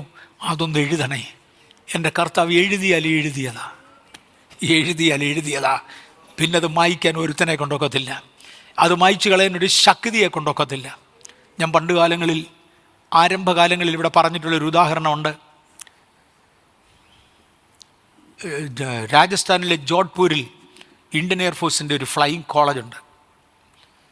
ജെയിംസ് സാറോട് ഇരിക്കുമ്പോഴാണ് ഞാൻ പറയുന്നതെന്ന് എനിക്കറിയാം. ഇന്ത്യൻ എയർഫോഴ്സിൻ്റെ ഫ്ലൈയിങ് കോളേജിൻ്റെ മുമ്പിൽ ഒരു ഫുൾ വിങ്ങിൻ്റെ പടം വെച്ചിട്ടുണ്ടായിരുന്നു. എന്നാൽ 66, 67, 68 എയർഫോഴ്സിലെ പൈലറ്റ്സിന് കൊടുക്കുന്ന ഒരു സ്പെഷ്യൽ എംബ്ലമാണ് ഒരു ഫുൾ വിങ്, ഒരു പക്ഷി 2 ചിറകും വിരിച്ചിരിക്കുന്നത്. വലിയൊരു പക്ഷിയെ 2 ചിറകും വിരിച്ച് അവിടെ ഉണ്ടാക്കി വെച്ചിട്ട് അതിൻ്റെ അടിയിൽ ഒരു എഴുത്തുണ്ട്. All the gold in the world cannot give you the wing. ഭൂമിയിലുള്ള മുഴുവൻ പണവും, അതതിൻ്റെ അർത്ഥം, ഭൂമിയിലുള്ള മുഴുവൻ സ്വർണവും ഒരുമിച്ച് കൊടുത്താൽ ഈ വിങ് നിനക്ക് തരാനൊക്കത്തില്ല. കാര്യം ഇത് പഠിച്ചെടുത്തേ പറ്റൂ. കാശ് കൊടുത്ത് ആർക്കും പറക്കാനൊക്കത്തില്ല. അടുത്ത പദം, once the wing is given to you, no power in the world can take it away. എയർഫോഴ്സിൻ്റെ ഭാഷയിൽ നിന്നെ ഇനി എയർഫോഴ്സിൽ വേണ്ടെന്ന് പറഞ്ഞ് മുടക്കാം, നിന്നെ സെൻട്രൽ ജയിലിലേക്ക് അയക്കാം, ഒരു കാലത്തും പുറത്തു വരത്തില്ല, പക്ഷെ നീ പഠിച്ചത് മറക്കത്തില്ല, അതിൻ്റെ അകത്തിരിക്കും. All the gold in the world cannot give you this wing, and once you achieve it, all the power in the world cannot take out this wing. എന്തെങ്കിലും ഒന്ന് ദൈവത്തെങ്കിലും എന്ന് പ്രാപിച്ചാൽ, എൻ്റെ ബ്ലൂ പ്രിൻ്റ് കംപ്ലീറ്റ് ചെയ്താൽ പിടിച്ചെടുക്കാവുന്നൊരു ശക്തിയില്ല. ഇന്ന് പകൽ അങ്ങനെ ഒന്ന് ദൈവത്തെങ്കിൽ ഒന്ന് പ്രാപിക്കണം. കർത്താവ്, ജീവിതത്തിലെ ബലഹീനതകളുടെ നിമിഷത്തിൽ എൻ്റെ ബ്ലൂ പ്രിൻ്റ് കംപ്ലീറ്റ് ചെയ്യാതെ അടുത്തൊരളവിലേക്ക് എന്നെ വളർത്തിയ ദൈവകൃപയ്ക്കായി സ്തോത്രമെന്ന് പറയുവാൻ ഇന്ന് നമുക്ക് ദൈവസന്നിധിയിൽ ഒന്ന് ഏൽപ്പിച്ചു കൊടുക്കാം. അടുത്തത്, പ്രായോഗിക ലോകത്തിലേക്ക് ഇറങ്ങുക. പൗലോസ് ചിന്തിക്കുന്നത്, ഞാനത് വഴിയൊക്കെ പോകാൻ ആഗ്രഹിക്കുന്നു. പ്രായോഗിക ലോകത്തിലേക്ക് ഇറങ്ങുക. പിശാച് ഉണ്ടാക്കുന്ന വലയങ്ങൾ അവൻ അനുകൂലമായി എന്നിൽ നിന്നൊന്നും അങ്ങോട്ട് ചെല്ലാതെ, ഞാൻ മുമ്പേ പറഞ്ഞായിരുന്നു, അവന് അനുകൂലമായി അവൻ്റെ ചുറ്റും ഒരു വലയമുള്ളിടത്തോളം, അല്ലെങ്കിൽ കോട്ടകൾ അവന് ചുറ്റും ഉള്ളിടത്തോളം എനിക്ക് അവനോട് ഒന്നും ചെയ്യാനൊക്കത്തില്ല. ഞാൻ എന്തൊക്കെ അമ്പയച്ചാലും എന്നൊക്കെ ചെയ്താലും അതിലഞ്ഞ് തിരിച്ചു വരത്തേ ഉള്ളൂ, എനിക്കൊന്നും ചെയ്യാനൊക്കത്തില്ല. അവൻ അവിടം കൊണ്ട് നിൽക്കാതെ ഞാനൊരമ്പ് അയക്കാതിരിക്കാൻ അവൻ്റെ വക വേലി എൻ്റെ വട്ടം കിട്ടും. എന്നിട്ട് എന്നെ പിടിച്ച് വേലിക്കകത്താക്കും. ഒന്നുകൂടെ ഞാൻ ആവർത്തിക്കാം. ഒന്ന്, ഞാൻ പിശാചിനെ ശാസിച്ചാൽ അത് പോകാതെ വണ്ണം എൻ്റെ വാക്കിനവൻ കീഴടങ്ങാതെ വണ്ണം. ഞാനീ പറയുന്നതൊക്കെ ഒത്തിരി ഹയർ ലെസനാണ്. ഒരുപാട് പേര് കേട്ടാൽ എന്നെ കള്ളനെന്ന് വിളിച്ചെന്നവരും പൊട്ടനെന്ന് വിളിച്ചെന്നവരും തോന്നിയത് വിളിക്കുക. ഞാൻ പല പ്രാവശ്യം നിരൂപകന്മാരോട് പറഞ്ഞു, നീ എല്ലാം കൂടെ നിരൂപിച്ചാൽ എൻ്റെ വരുമാനത്തിൽ ഒരു പൈസ കുറയത്തുമില്ല, കൂടത്തുമില്ല, എൻ്റെ സ്റ്റാറ്റസിന് വ്യത്യാസം വരത്തില്ല, യേശുവിൻ്റെ ഭാഷയിൽ ഒരു രോമം കറക്കത്തില്ല, വിലക്കത്തില്ല, നീ എൻ്റെ പണി നോക്ക്. അങ്ങോട്ട് ആയുധങ്ങൾ പ്രവേശിക്കാതെ വേണം അവൻ്റെ വട്ടത്തിൽ അവൻ വേലി കിട്ടും. റിംഗ് നമ്പർ 1, 2, 3 ഇന്നലെ പറഞ്ഞതുപോലെ കോട്ടകളും കിടങ്ങുകളും അവൻ വട്ടത്തിൽ കിട്ടും. ഇന്നലെ ഞാൻ ഉദാഹരണം പറഞ്ഞായിരുന്നു, ആദ്യത്തെ റൗണ്ടിൽ 100 പട്ടിയാണെങ്കിൽ, അല്ല 1000 പട്ടിയാണെങ്കിൽ, രണ്ടാമത്തെ റൗണ്ടിൽ 1000 കുതിരകളായിരിക്കും, മൂന്നാമത്തെ റൗണ്ടിൽ 1000 ആനകളായിരിക്കും. ഒന്നിനെ വീഴ്ത്തിയാൽ അതിനേക്കാൾ ശക്തമായ ഒരു പ്രതിരോധം അവൻ സൃഷ്ടിക്കും, അങ്ങോട്ടൊന്നും ഏക്കാതിരിക്കാൻ. ഇതിനെല്ലാം അതിജീവിക്കുന്ന ദൈവിക അസ്ത്രങ്ങൾ ഉപയോഗിക്കാൻ ദൈവവേദലിന് കഴിയും. പിശാചിൻ്റെ കോട്ടകളെ ഇടിക്കുവാൻ ദൈവസന്നിധിയിൽ ശക്തിയുള്ള ചില ആയുധങ്ങൾ കർത്താവ് തരും. പിശാചിൻ്റെ കോട്ടകളെ ഇടിക്കുവാൻ ശക്തിയുള്ള ചില ആയുധങ്ങൾ ദൈവം തരും. ഈ ആയുധങ്ങൾ അങ്ങോട്ട് ചെല്ലാതിരിക്കാൻ അവൻ നമുക്ക് ചുറ്റും വേലി കിട്ടും. ഇന്നാതാ തൊടാൻ പോകുന്നത്. ദൈവം എന്നെ ഏൽപ്പിച്ച പ്രധാനപ്പെട്ട ആയുധങ്ങൾ അവൻ്റെ നേരെ ചെന്നാൽ അവൻ്റെ കോട്ടകൾക്ക് പിടിച്ചു നിൽക്കാൻ ഒക്കാതെ അവൻ്റെ കോട്ടകൾ തെറിച്ചു വീഴും. ആയുധം ഇവിടെ നിന്ന് പോകാതെ സൂക്ഷിച്ചാൽ പിന്നെ കുഴപ്പമില്ലല്ലോ. അവൻ്റെ കോട്ടയ്ക്ക് കേടും വരത്തില്ല, എന്നെ കൊണ്ടൊന്നും ചെയ്യാനും ഒക്കത്തില്ല. അങ്ങനെ അവൻ ഇവിടെ ചില വേലി കിട്ടും. ഇനിയും ചില കാര്യങ്ങൾ ഞാൻ ഒരുമിച്ച് ചേർക്കട്ടെ. എനിക്ക് പുറമേയുള്ള ഒരു മനുഷ്യനുണ്ട്, എനിക്ക് അകമേയുള്ള ഒരു മനുഷ്യനുണ്ട്. എൻ്റെ പുറമേയുള്ള മനുഷ്യനിൽ ജഡത്തിൻ്റെ ഇച്ഛകളുണ്ട്, എൻ്റെ അകമേയുള്ള മനുഷ്യനിൽ ആത്മാവിൻ്റെ ഇച്ഛകളുണ്ട്. എന്തോ അതിനെ നമ്മൾ കറക്റ്റ് വാക്ക് ഉപയോഗിച്ചെന്താണ്? അഭിലാഷങ്ങൾ.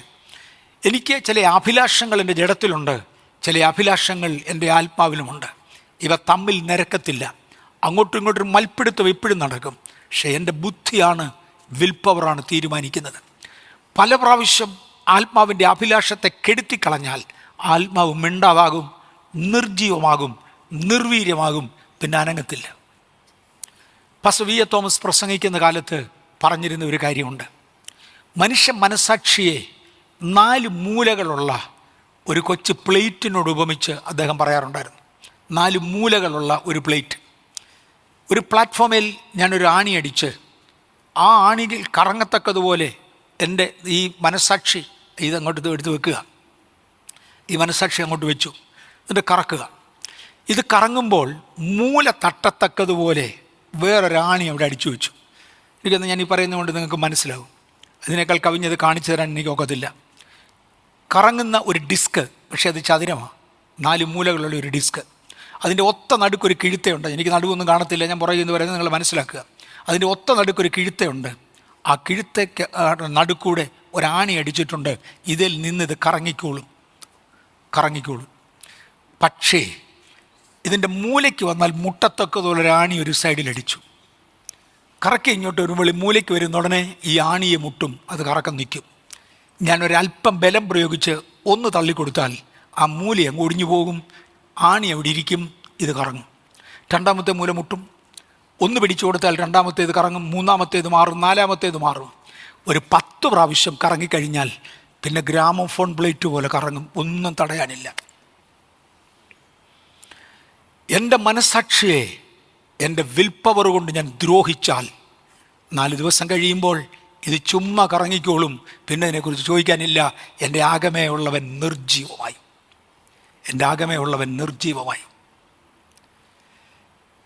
ഞാൻ പല പ്രാവശ്യം ഇവിടെ പറഞ്ഞിട്ടുണ്ട്, കുത്തിക്കൊന്ന കേസിലെ പ്രതിയായ ഒരു മനുഷ്യനോട്,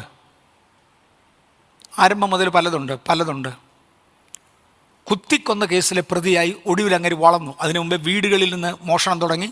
അമ്മയുടെ ചക്കരപാത്രത്തിൽ നിന്ന് മോഷ്ടിച്ചു, അപ്പൻ്റെ പണപ്പെട്ടിയിൽ നിന്ന് മോഷ്ടിച്ചു, അയലോക്കത്തെ കോഴിയെ മോഷ്ടിച്ചു, അയലോക്കത്തെ പശുവിനെ മോഷ്ടിച്ചു, ഏറ്റവും ഒടുവിൽ കുത്തിക്കൊല വരെയായ. അതിനുശേഷം അവൻ രക്ഷിക്കപ്പെടുന്നത്. അന്ന് ധീരകൃത്യം പറഞ്ഞ കൂട്ടത്തിൽ ഞാൻ ഇതൊക്കെ ചെയ്തിട്ടുണ്ടെന്ന് പറഞ്ഞപ്പോൾ ഞാൻ ചോദിച്ചു, ബ്രദറെ, ഞാൻ ഇപ്പോൾ പേര് പറയുന്നില്ല, ഞാൻ ചോദിച്ചു, ബ്രദറെ, അന്ന് മനസാക്ഷി ചോദ്യം ചെയ്തില്ല. മനസാക്ഷിക്ക് യാതൊരു പ്രശ്നവുമില്ല. അങ്ങനെ പറഞ്ഞ വാചകം ഞാൻ കംപ്ലീറ്റ് ചെയ്തേക്കാം. ഞാൻ വീടുകളിൽ മുറിച്ച് മോഷ്ടിക്കാൻ ചെല്ലുമ്പോഴും ആളുകളെ കുത്തിക്കൊല്ലുവാൻ തീരുമാനിച്ചു പോകുമ്പോഴും ഫാത്തിമ പള്ളിയിൽ പോയി സ്തോത്ര കാഴ്ച ഇട്ടേച്ചാ പോകുന്നത്, പിടിവീഴാതിരിക്കാൻ. അങ്ങനെ വാചകമാണ്. ജലഹല്ലൊരു ഫാത്തിമ പള്ളിയുണ്ട്. ഈ ഫാത്തിമ പള്ളിയിൽ പോയി ഞാൻ പിടിവീഴാതിരിക്കാൻ, കാര്യം മോട്ടിക്കാൻ ചെല്ലുന്ന വീട്ടിലൊന്ന് ചുമച്ചു പോയാൽ കാര്യം തീർന്നില്ലേ, ചുമയ്ക്കാതിരിക്കാൻ നേർച്ചയിട്ടേച്ചാ പോകുന്നേ. മനസ്സാക്ഷിക്ക് ഒരു ലിമിറ്റുണ്ട്. അത് കഴിഞ്ഞാൽ മനസ്സാക്ഷി വർക്ക് ചെയ്യത്തില്ല, അവനെ തമ്പുരാൻ തള്ളും. എൻ്റെയും നിങ്ങളുടെയും മനസ്സാക്ഷി മരവിപ്പിച്ച് നമ്മുടെ ബ്ലൂ പ്രിൻറ്റിന് തകരാറ് വരുത്തേണ്ടതിന് ചിന്താമണ്ഡലത്തെ പിശാച് പിടിച്ചെടുക്കും. എൻ്റെ ചിന്താമണ്ഡലത്തിലാണ് മുമ്പേ പറഞ്ഞ് സിഗരറ്റ് വലിക്കണമെന്നുള്ള ആശ വന്നത്, നാളെ കള്ളു കുടിക്കണമെന്നുള്ള താല്പര്യം വന്നത്, ഇനിയൊരുത്തനെ കളിപ്പിക്കണമെന്ന് തോന്നിയത്, എൻ്റേതല്ലാത്ത പണം എടുക്കണമെന്ന് തോന്നിയത്, എൻ്റേതല്ലാത്ത ഒരു പെൺകുട്ടിയുമായി നടക്കണമെന്ന് തോന്നിയത്, എനിക്ക് അനുവദിക്കാത്ത ഒരു ബന്ധത്തിൽ ഏർപ്പെടുത്താൻ പോകുന്നത്. ആദ്യം 1-2 പ്രാവശ്യം മനസ്സാക്ഷി ചോദ്യം ചെയ്യും, അത് കഴിഞ്ഞാൽ ചോദ്യം ചെയ്യത്തില്ല. ആ മനസ്സാക്ഷിയെ നിർവീര്യമാക്കുവാൻ പിശാച് ചെയ്യുന്നത് നമ്മുടെ ചിന്താമണ്ഡലത്തെ അവൻ പിടിച്ചെടുക്കുന്നു. മനസ്സിനെ ഇവൻ സ്വാധീനിക്കുന്നു, തുടർന്ന് സ്വഭാവത്തെ ഇവൻ സ്വാധീനിക്കുന്നു. ഇത് കുറച്ച് തിയറി കൂടെയാണ്, പക്ഷെ പരിശുദ്ധാത്മാവിൻ്റെ ഒരു സാന്നിധ്യം നിങ്ങൾക്ക് മനസ്സിലാകുന്നുണ്ടോ? ഈ ഡ്രൈ തിയറി പറയാതെ ഉണ്ട്, ആത്മസാന്നിധ്യത്തിൽ ഞാനിത് പറഞ്ഞോട്ടെ. എൻ്റെ ചിന്താമണ്ഡലത്തിൽ ഇവൻ വ്യാപരിക്കും, എൻ്റെ ചിന്താമണ്ഡലത്തെ ഇവൻ നിർവീര്യമാക്കും. 10 പ്രാവശ്യം ഇടത്തോട്ടുള്ള ജഡത്തിൻ്റെ പിടികേട്ട് ആത്മാവിൻ്റെ പിടി പിടിപ്പിച്ച് ഞാൻ സിഗരറ്റ് വലിച്ചാൽ 11ാമത്തെ പ്രാവശ്യം സ്വോത്രം പറഞ്ഞു വലിക്കും. ഒരു തകരാറുമില്ല, മറുഭാഷയൊക്കെ പറഞ്ഞുകൊണ്ടിരിക്കും. അത് കേൾക്കുന്ന പാവങ്ങൾ ഇവൻ ആത്മീയനാണെന്ന് നിങ്ങൾ തെറ്റിദ്ധരിക്കുകയും ചെയ്യും. ഒന്നും അല്ലെന്ന് തനി ആത്മീയർക്ക് മാത്രം അറിയാം. ഇവൻ എൻ്റെ മനസ്സാക്ഷിയെ പിടിച്ചെടുക്കുന്നു, ചിന്താമണ്ഡലത്തെ പിടിച്ചെടുക്കും, മനസ്സിനെ ഇവൻ സ്വാധീനിക്കും, സ്വഭാവത്തെ സ്വാധീനിക്കും. ഇതെല്ലാം കൂടെ ചേർത്താണ് 2 കൊരിന്ത്യർ 10-ാം അധ്യായം 3 മുതൽ 5 വരെയുള്ള വാക്യങ്ങൾ. കൊരിന്ത്യർക്കെതിരെ 2-ാം ലേഖനത്തെക്കുറിച്ച് ഗൗരവമുള്ള ഒരു പഠനം ദൈവം എനിക്ക് തന്നത് കഴിഞ്ഞ കൊറോണ കാലത്താണ്. അന്ന് കൊറോണ കാലത്ത് മീറ്റിംഗ് നടത്താൻ ഞാൻ ഇവിടെ വന്നിരിക്കുമായിരുന്നു. സ്റ്റാൻലിയൊക്കെ ഇവിടെ ഉണ്ടായിരുന്നു. എനിക്കൊരു കസേരയൊക്കെ കൂടി ഇട്ട് തരുമായിരുന്നു. ഇവിടെ വന്ന് സൂം മീറ്റിംഗ് നടത്താൻ ഇവിടെ ഇരുന്നിട്ടുണ്ട്. ആ സാഹചര്യത്തിൽ ആ മീറ്റിംഗ് കഴിഞ്ഞാൽ കുറേ സമയം ഞാൻ ഇവിടെ ഇരിക്കുമായിരുന്നു. അന്നാണ് പരിശുദ്ധാത്മാവ് ആഴത്തിലൊരു പഠനം എനിക്ക് തന്നത് 2 കൊരിന്ത്യരെക്കുറിച്ച്. 2 കൊരിന്ത്യ ലേഖനം എഴുതിയതിൻ്റെ സാഹചര്യം എന്തോ ആണ്, എന്തിനു വേണ്ടിയാണ് കൊരിന്ത്യരുടെ 2-ാം ലേഖനം എഴുതിയത്. പൗലോസ് കൊരിന്തിൽ വന്ന് ഒരു വേല നടത്തി. ഏറ്റവും സാമ്പത്തിക സ്ഥിതി ഉണ്ടായിരുന്നവരും വിദ്യാഭ്യാസപരമായിട്ട് ഉയർന്നവരുമായ സംസ്കാര സമ്പന്നരെന്ന് സ്വയം വിളിക്കുന്ന, ക്രിസ്ത്യ സംസ്കാരമല്ല അവരുടെ ലോക്കൽ സംസ്കാരം, ഇത് രണ്ടും രണ്ടാണ്. ലോക്കൽ സംസ്കാരവും ക്രിസ്തുവിൻ്റെ സംസ്കാരവും രണ്ടും രണ്ടാ. ലോക്കൽ സംസ്കാരത്തിൽ വളർച്ചയുണ്ട്. ഞാൻ ഉദാഹരണം പറയാം. സ്വന്തം അപ്പൻ്റെ വെപ്പാട്ടിയെ ഭാര്യയാക്കി വെക്കാൻ പോലും മടി കാണിക്കാത്ത വിശാല മനസ്കരാണെന്ന് കാണിക്കുന്ന ഒരു സംസ്കാരമായിരുന്നു കൊരിന്തിലെ സംസ്കാരം. പക്ഷെ ദൈവം അത് സമ്മതിക്കത്തില്ല. അല്പം മദ്യപിക്കുന്നതിൽ തെറ്റില്ല, അത് സോഷ്യൽ ലൈഫിന് ആവശ്യമാണെന്ന് കാണിക്കുന്ന ഒരു സംസ്കാരമായിരുന്നു കൊരിന്തിൻ്റെ സംസ്കാരം. പക്ഷെ ദൈവസഭയിൽ അത് കയറ്റത്തില്ല. ഇത് രണ്ടും രണ്ട് സംസ്കാരമാണ്. എന്നോട് പലരും പറഞ്ഞിട്ടുണ്ട്, എം എ വർഗീസ് മലയാളി സംസ്കാരം കൊണ്ടുവരിക എന്ന്. അല്ലെന്നേ, അല്ലേ ഞാൻ മുണ്ടെടുത്തോണ്ട് നിന്നേനെ. മലയാളി സംസ്കാരം കൊണ്ടുവരാൻ താല്പര്യപ്പെട്ടെന്ന് ഞാൻ മുണ്ടെടുത്തോണ്ട് നിന്നേനെ. നോ, ഞാൻ ക്രിസ്തീയ സംസ്കാരം കൊണ്ടുവരാനാണ് താല്പര്യപ്പെടുന്നത്. ദൈവത്തിൻ്റെതായ ഒരു സംസ്കാരമുണ്ട്, അവിടെ വരാൻ ഞാൻ താല്പര്യപ്പെടുന്നുണ്ട്. ഓക്കെ, 2 കൊരിന്ത്യർ ലേഖനം എഴുതുന്നത് പൗലോസ് ഈ പ്രവർത്തനങ്ങളൊക്കെ ചെയ്ത ശേഷം ആരൊക്കെയോ താല്പര്യപ്പെട്ടു, കൊരിന്ത്യ സഭ ഇനി പിടിച്ചെടുത്താൽ നല്ല കാശുള്ള ഇടമാണ്, അതിഞ്ഞ് പിടിച്ചെടുക്കാം. അങ്ങനെയാണെങ്കിൽ കാശ് ഉണ്ടാക്കാൻ വേണ്ടി കൊരിന്ത്യ സഭ പൗലോസിൻ്റെ നിന്ന് പിടിച്ചെടുക്കണം. പൗലോസിൻ്റെ കയ്യിൽ നിന്ന് കൊരിന്ത്യ സഭ പിടിച്ചെടുക്കണമെങ്കിൽ അതിന് ചില മെത്തേഡുകളുണ്ട്. പക്ഷേ അത് നമ്മളെക്കാളൊക്കെ ബുദ്ധിമാനാണ്. അതിന് ചില മെത്തേഡുണ്ട്. പൗലോസിനെ തരം താഴ്ത്തി കാണിച്ചാൽ ആളുകൾ കളഞ്ഞു ചൂവും. പ്രത്യേകിച്ച് സംസ്കാര സമ്പന്നമായ ഒരു രാജ്യത്ത് ഇവൻ സംസ്കാരഹീനനാണ് എന്ന് പറഞ്ഞാൽ അവനെ കളഞ്ഞിച്ച് ആളുകൾ മാറും. അത് വരുത്തേണ്ടതിന് വേണ്ടി അദ്ദേഹത്തെക്കുറിച്ച് ഒരുപാട് കാര്യങ്ങൾ പറഞ്ഞു. ഒന്ന്, അവന് രോഗശാന്തിയെക്കുറിച്ചും വീര്യപ്രവർത്തികളെക്കുറിച്ചും പറയുന്നത് കള്ളമാണ്, ഇതൊന്നും നടക്കുന്നതല്ല, അന്ന് പറഞ്ഞുണ്ടാക്കിയതാണ്. മൊത്തം തെളിവുണ്ട്. 20ഓളം കംപ്ലൈൻറ്റാണ്. 2, അവൻ്റെ വാചകങ്ങൾ ബലഹീനവും ദരിദ്രവുമാണ്. അവൻ്റെ ലേഖനങ്ങൾ ഈടുറ്റതും കഴിവുള്ളതാണ്. ലേഖനങ്ങൾ കൊണ്ട് അവൻ നമ്മളെ ഭയപ്പെടുത്തി കളയുക. ഇവന് വർത്തമാനം വരാൻ അറിയാൻ വയ്യ. 3, ഇവൻ്റെ ഫിസിക്കൽ പ്രസൻസ് വൃത്തികെട്ടതാണ്. അദ്ദേഹത്തിൻ്റെ കണ്ണിനകത്ത് പണ്ട് ആ സൂര്യനെ കവിയുന്ന പ്രകാശം ചുറ്റും മിന്നിയതോടെ കണ്ണളിഞ്ഞു പോയെന്നും മരണം വരെ തൻ്റെ കണ്ണിലൂടെ പഴുപ്പൊഴുകിക്കൊണ്ടിരുന്നെന്നും ഒക്കെ വിശ്വസിക്കുന്നവരുണ്ട്. ശരിയായിരിക്കാം, എനിക്കറിഞ്ഞുകൂടാ. ഇങ്ങനെ ഒരു കൂട്ടം കംപ്ലൈൻറ്റുകൾ അദ്ദേഹത്തെക്കുറിച്ച് പറഞ്ഞേച്ച് ഈ കംപ്ലൈൻറ്റുകൾ ജനത്തിൻ്റെ ഇടയിൽ പരത്തി. ഇത്ര സംസ്കാരശൂന്യനായ ഒരുത്തനെ, നിങ്ങളെ വിറ്റ് മുതലെടുക്കാൻ നടക്കുന്ന ഒരുത്തനെയാണോ നിങ്ങൾ സേവിക്കുന്നത്? അവനെവിടെ? അവൻ അപ്പോസ്തലനല്ല, അവൻ യേശുവിനെ കണ്ടിട്ടില്ല. ഭയങ്കര തെളിവുമാണ്. കാര്യം യേശുവിനെ കണ്ടവനായിരിക്കണം അപ്പോസ്തലന്മാർ എന്ന് യഹൂദന്മാരുടെ ഇടയിൽ, യേശു ശിഷ്യന്മാരുടെ ഇടയിൽ ഒരു വെയ്പ്പുണ്ടായിരുന്നു. അതുകൊണ്ടാണ് യൂദ ഒഴിഞ്ഞുപോയ സ്ഥാനത്തേക്ക് ഇനിയൊരുത്തനെ തിരഞ്ഞെടുക്കണമെന്ന് പറയുമ്പോൾ യോഗ്യതകളെക്കുറിച്ച് ശിഷ്യന്മാർ പറയുന്നത്. യേശു യോഹന്നാനാൽ സ്നാനമേറ്റത് മുതൽ നമ്മോടുകൂടെ ഇരുന്നവൻ, അന്നു മുതലുള്ള പ്രവൃത്തികൾ മുഴുവനും കണ്ടവൻ, ഈ നാമത്തിന് നിൽക്കേണ്ടതിന് അങ്ങനെ ഒരുത്തനെ തിരഞ്ഞെടുക്കാം. അങ്ങനെയാണ് മത്തിയാസിനെ തിരഞ്ഞെടുത്തത്. പൗലോസ് യേശുവിനെ കണ്ടിട്ടുള്ളവനല്ല, അപ്പോൾ യേശുവിൻ്റെ കൂടെ നടന്നിട്ടില്ല. ഇങ്ങനെയെല്ലാം ഒരുപാട് കുറ്റങ്ങൾ പറഞ്ഞപ്പോൾ സഹോദരന്മാരെ, അങ്ങനെയല്ല, ഞാൻ അതിശ്രേഷ്ഠതയുള്ള അപ്പോസ്തലന്മാരിൽ ഒട്ടും കുറവുള്ളവനല്ല, 3-ാം സ്വർഗത്തിലേക്ക് എടുക്കപ്പെട്ടു, ദൈവത്തിങ്കിൽ നിന്ന് നേരിട്ട് പ്രാപിച്ചതാണ് ഞാൻ നിങ്ങൾക്ക് തരുന്നത് എന്നിങ്ങനെ പറഞ്ഞ് സെൽഫ് ഡിഫൻസിന് വേണ്ടി എഴുതിയതാണ് 2 കൊരിന്ത്യർ. Self defence അപ്പോസ്തലന്മാർ എടുക്കാറുണ്ടായിരുന്നു. എന്തിനാ പൗലോസേ, അങ്ങേക്ക് ഇതുകൊണ്ട് എന്തെങ്കിലും ലാഭമുണ്ടോ? ഒന്നുമില്ല. ഞാൻ പലപ്പോഴും പറയാറുണ്ട്, ഇന്നത്തെ പ്രീച്ചേഴ്സിൽ പലരും പ്രസംഗിക്കുമ്പോൾ ഒന്നുമില്ലാതെ ജീവിതം ആരംഭിച്ചു. ഇന്ന് ആവശ്യം പോലെ കാറും അതിൻ്റെ ക്രമീകരണങ്ങളും വലിയ വീടുകളും കാര്യങ്ങളെല്ലാം ഉണ്ട്. ഒന്നുമില്ലാതെ ആരംഭിച്ചു, കർത്താവ് എന്നെ വളർത്തി എന്ന് പറയുന്നുണ്ട്. Praise the Lord, praise the Lord, praise the Lord and praise the Lord. അത് ഏറ്റവും നല്ല കാര്യം. പക്ഷെ പൗലോസ് പറയുന്നത് അങ്ങനല്ല. ഒരു ബിസിനസ്സുകാരൻ്റെ മകനായി ജനിച്ച്, ചിലർ പറയുന്നത് 7 കപ്പലുകളിലെ ബിസിനസ് ഉണ്ടായിരുന്നു. വേറെ ചിലർ പറഞ്ഞു 14 വരെയാക്കി. എത്ര ഉണ്ടെന്ന് എനിക്കറിയത്തില്ല, കപ്പലുണ്ടായിരുന്നു എന്നും എനിക്കറിയത്തില്ല. 7 കപ്പലുകളുടെ ഉടമസ്ഥനായിരുന്നു എന്ന് പറയുന്നവരുണ്ട്, 14 കപ്പലുകളുടെ ഉടമസ്ഥനായിരുന്നു എന്ന് പറയുന്നവരുണ്ട്. എല്ലാം സുവിശേഷത്തിന് വേണ്ടി ചെലവഴിച്ചു. ഇന്ന് മിച്ചം വന്നത് ഒരു പുതപ്പും 2-3 പുസ്തകവും, എൻ്റെ ചർമ്മലിഖിതങ്ങളും പുതപ്പും മാത്രം മിച്ചമുണ്ട്. ബാക്കി സുവിശേഷത്തിന് വേണ്ടി കൊടുത്തവനാ.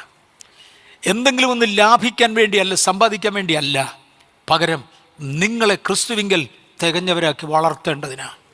നിങ്ങളെ ക്രിസ്തുവിങ്കൽ തികഞ്ഞവരാക്കി വളർത്തേണ്ടതിനാ. അതുകൊണ്ട് എന്നെ തന്നെ ഡിഫെൻഡ് ചെയ്യേണ്ടി വന്നാൽ ഞാൻ ഡിഫെൻഡ് ചെയ്യും. റോമാലേഖനത്തിൽ തന്നെ ഒരു പദം പറയുന്നുണ്ട്. ഇന്നലെ ഞായറാഴ്ച ഞാൻ ഒന്ന് പറഞ്ഞായിരുന്നു. ഞാൻ എൻ്റെ സാക്ഷ്യം പറയുന്നത് കൊണ്ട് ദൈവത്തിങ്കിലേക്ക് ആളുകളെ അടുപ്പിക്കുകയാണോ അകറ്റുകയാണോ? ദൈവത്തിങ്കിലേക്ക് ആളുകളെ അടുപ്പിക്കുകയാണെങ്കിൽ എൻ്റെ ഭോഷ്കെന്ന് നിങ്ങൾ പറയുന്ന ആ ഭോഷ്കിനാൽ ഞാൻ ദൈവനാമത്തെ ഉയർത്തുകയാണെങ്കിൽ എന്നെ പാപി എന്ന് വിളിക്കരുത്. കാര്യം ഞാൻ ദൈവത്തിന് വേണ്ടി ആളുകളെ സമ്പാദിക്കുക. ചുമ്മാ ഒരു ഉദാഹരണം പറയാം, ചുമ്മാ ഒരു ഉദാഹരണം. നമ്മൾ ഈ സ്ഥലത്ത് ഇവിടെ വന്ന് വാങ്ങിക്കുമ്പോൾ സുനിൽ പാസ്റ്ററാണ് ഇതിൻ്റെ മെയിൻ ഫിഗർ. സാമച്ചൻ പാസ്റ്റർ ഒരു ദൂതെടുത്ത് പറഞ്ഞ കൂട്ടത്തിൽ, ഉയർന്നും പൊങ്ങിയും പോകുന്ന പാലത്തിൽ കയറി, റിംഗ് റോഡ് ഉയർന്നും പൊങ്ങിയും പോകുന്ന പാലത്തിൽ കയറി കിഴക്കോട്ട് തിരിയുമ്പോൾ ഇടത്തുവശത്ത് കാണുന്ന ചതുപ്പ് നിലം ഞാൻ നിൻ്റെ കയ്യിൽ തരാൻ പോവാണ് എന്ന് പറഞ്ഞ് അദ്ദേഹം ഒരു ദൂത് പറഞ്ഞു. ദൂത് വെച്ച് ഞങ്ങൾ പ്രാർത്ഥിക്കുകയും ചെയ്തു. ഒരു കൺവെൻഷന് വേണ്ടി ഞാൻ കേരളത്തിലോട്ട് പോവുക. നമ്മുടെ മടിവാള എന്നൊരു ബസ്സിന് കയറിയാണ് എനിക്ക് പോകേണ്ടത്. ഞാൻ മടിവാള ചെന്ന് ബസ്സിനകത്ത് കയറിയപ്പോൾ എൻ്റെ സെൽഫോൺ അടിച്ചു. സുനില വിളിക്കുന്നത്, ഡാഡി, ഉയർന്നും കിളന്നും പോകുന്ന പാലത്തിൽ കയറി കിഴക്കോട്ട് തിരിയുമ്പോൾ ഇടത്തുവശത്ത് കാണുന്ന ചതുപ്പ് നിലത്തിന് വില പറയാൻ ഒരാൾ വന്നിട്ടുണ്ട്, വാങ്ങിക്കട്ടെ. ഞാൻ പറഞ്ഞു, എടാ മോനെ, എന്തോ കൊടുക്കണം, അത് നല്ല എമൗണ്ട് ആകും, ചുമ്മാ ഒന്നും അവിടെ സ്ഥലം കിട്ടത്തില്ല. ഓക്കെ, വാങ്ങിച്ചു. എല്ലാവരും ഒരുപോലെ എതിര് പറഞ്ഞു. ഞങ്ങൾ 3 പേര് പറഞ്ഞു അങ്ങനെയൊന്നും അല്ല. ഞാനും സുനിലും സന്തോഷും ഞങ്ങൾ 3 പേര് പറഞ്ഞു. ഞാൻ ചിലമ്പയുടെ കാര്യം മിണ്ടിയില്ലേ. അങ്ങനെയുള്ള ഇമ്പോർട്ടൻ്റ് കാര്യങ്ങൾ ഞങ്ങൾ പൊതുവെ ഞങ്ങളൊക്കെ എടുക്കുന്ന തീരുമാനത്തിൻ്റെ കൂടെ അവളൂടെ കൂടുക പതിവ്, വേറൊന്നില്ല. അതുകൊണ്ടൊക്കെ ഇത്രയും വന്നേ. വാങ്ങിക്കാമെന്ന് പറഞ്ഞു, വാങ്ങിച്ചു. കേസുകൾ, വഴക്കുകൾ ഒന്നിനു പുറകെ ഒന്നായി ഉയർന്നു. ഭയങ്കര പ്രശ്നമായപ്പോഴേ ഒരു ദിവസം ഞാൻ പറഞ്ഞത് എനിക്ക് ഓർമ്മയുണ്ട്, മോനെ, നമ്മുടെ വീട്ടിൽ നിന്ന് കൊണ്ടുവന്നതോ നമ്മൾ കള്ളക്കമ്പട്ടം വെച്ച് പ്രിൻ്റ് ചെയ്തത് 1 രൂപ അതിന് കൊടുത്തിട്ടില്ല. ഇത് നമ്മൾ വാങ്ങിച്ചെടുത്തു നിന്ന് നമുക്ക് പിരിഞ്ഞ് കിട്ടിയത് നമ്മൾ മുടക്കി. മുഴുവനും തിരിച്ചു പോയാലും ആത്മാക്കളെങ്ങും പോകത്തില്ലല്ലോ, സ്വർഗത്തിലേക്ക് ആത്മാക്കളായി. ദൈവം നമുക്ക് തന്നത് നമ്മുടെ കഴിവിൻ്റെ പരമാവധി. ഇന്നും ഇംഗ്ലീഷ് സെക്ഷൻ ഒത്തിരി സ്വാതന്ത്ര്യത്തോടുകൂടി ഇവിടെ പലതും ചെയ്യുന്നുണ്ട്. കൂടിപ്പോകുന്നെന്ന് എനിക്ക് തന്നെ ചിലപ്പോൾ തോന്നാറുണ്ട്.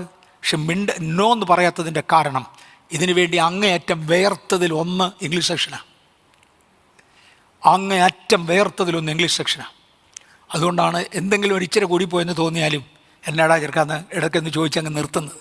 അതിനപ്പുറത്തോട്ട് പോകാറില്ല. വില മുടക്കിയവന് നിശ്ചയമായിട്ടും അത് ലഭിക്കണം. ഇങ്ങനെ ദൈവം നമുക്കിത് തന്നു. ഞാൻ പറഞ്ഞത് മുഴുവനും പോയാലും ആത്മാക്കളെങ്ങും പോകത്തില്ലല്ലോ. ഇവിടുന്ന് കിട്ടിയതാണ് ഇവിടെ പോയത്. പൗലോസിന് പറയാനുള്ളതേ ഉള്ളൂ, ഈ മണ്ണിൽ നിന്ന് ഉണ്ടാക്കിയതാണ് ഇവിടെ പോയത്, ഇതിനപ്പുറത്തൊന്നുമില്ല. എനിക്ക് എന്തെങ്കിലും ഒന്ന് ഉണ്ടെങ്കിൽ അത് ദൈവിക നിക്ഷേപമാണ്. അദ്ദേഹം പറഞ്ഞു, അതുകൊണ്ട് തന്നെ ഒന്ന് സെൽഫ് ഡിഫെൻസ് ചെയ്യാനായിട്ട് തന്നെ ശ്രമിക്കുക. അതാണ് 2 കൊരിന്ത്യർ ലേഖനത്തിലെ പ്രധാനം. മാത്രമല്ല, നമ്മുടെ വട്ടത്തിൽ നമ്മെ തന്നെ ഉപയോഗിച്ച് പിശാചരി വേലി കെട്ടിയാൽ പിന്നെ ഇവിടുന്ന് പെനിട്രേറ്റിംഗ് വെപ്പൺസ് അങ്ങോട്ട് പോകത്തില്ല. അങ്ങനെ പിശാചി ശ്രമിക്കുക. 2 കൊരിന്ത്യർ 10:3-5 വരെ, ഞങ്ങൾ ജഡത്തിൽ സഞ്ചരിക്കുന്നവരെങ്കിലും ജഡപ്രകാരം പോരാടുന്നില്ല. ഞങ്ങളുടെ പോരിൻ്റെ ആയുധങ്ങളോ ജഡീകങ്ങളല്ല, കോട്ടകളെ ഇടിപ്പാൻ ദൈവസന്നിധിയിൽ ശക്തിയുള്ളവ തന്നെ. നമ്മുടെ കയ്യിൽ ഒരു കൂട്ടം ആയുധങ്ങളുണ്ട്. പിശാചിൻ്റെ കോട്ടകൾ അതുകൊണ്ട് ഇടിയും. ഈ ആഴ്ച നിങ്ങൾ കണ്ടോണം.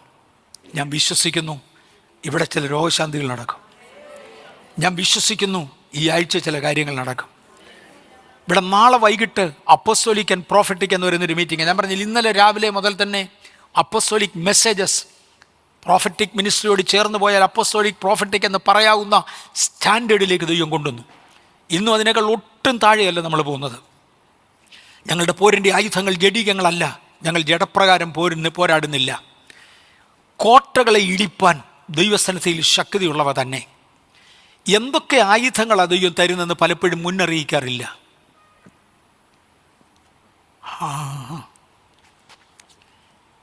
ഞാൻ എങ്ങനെയാ പറയണ്ടേ?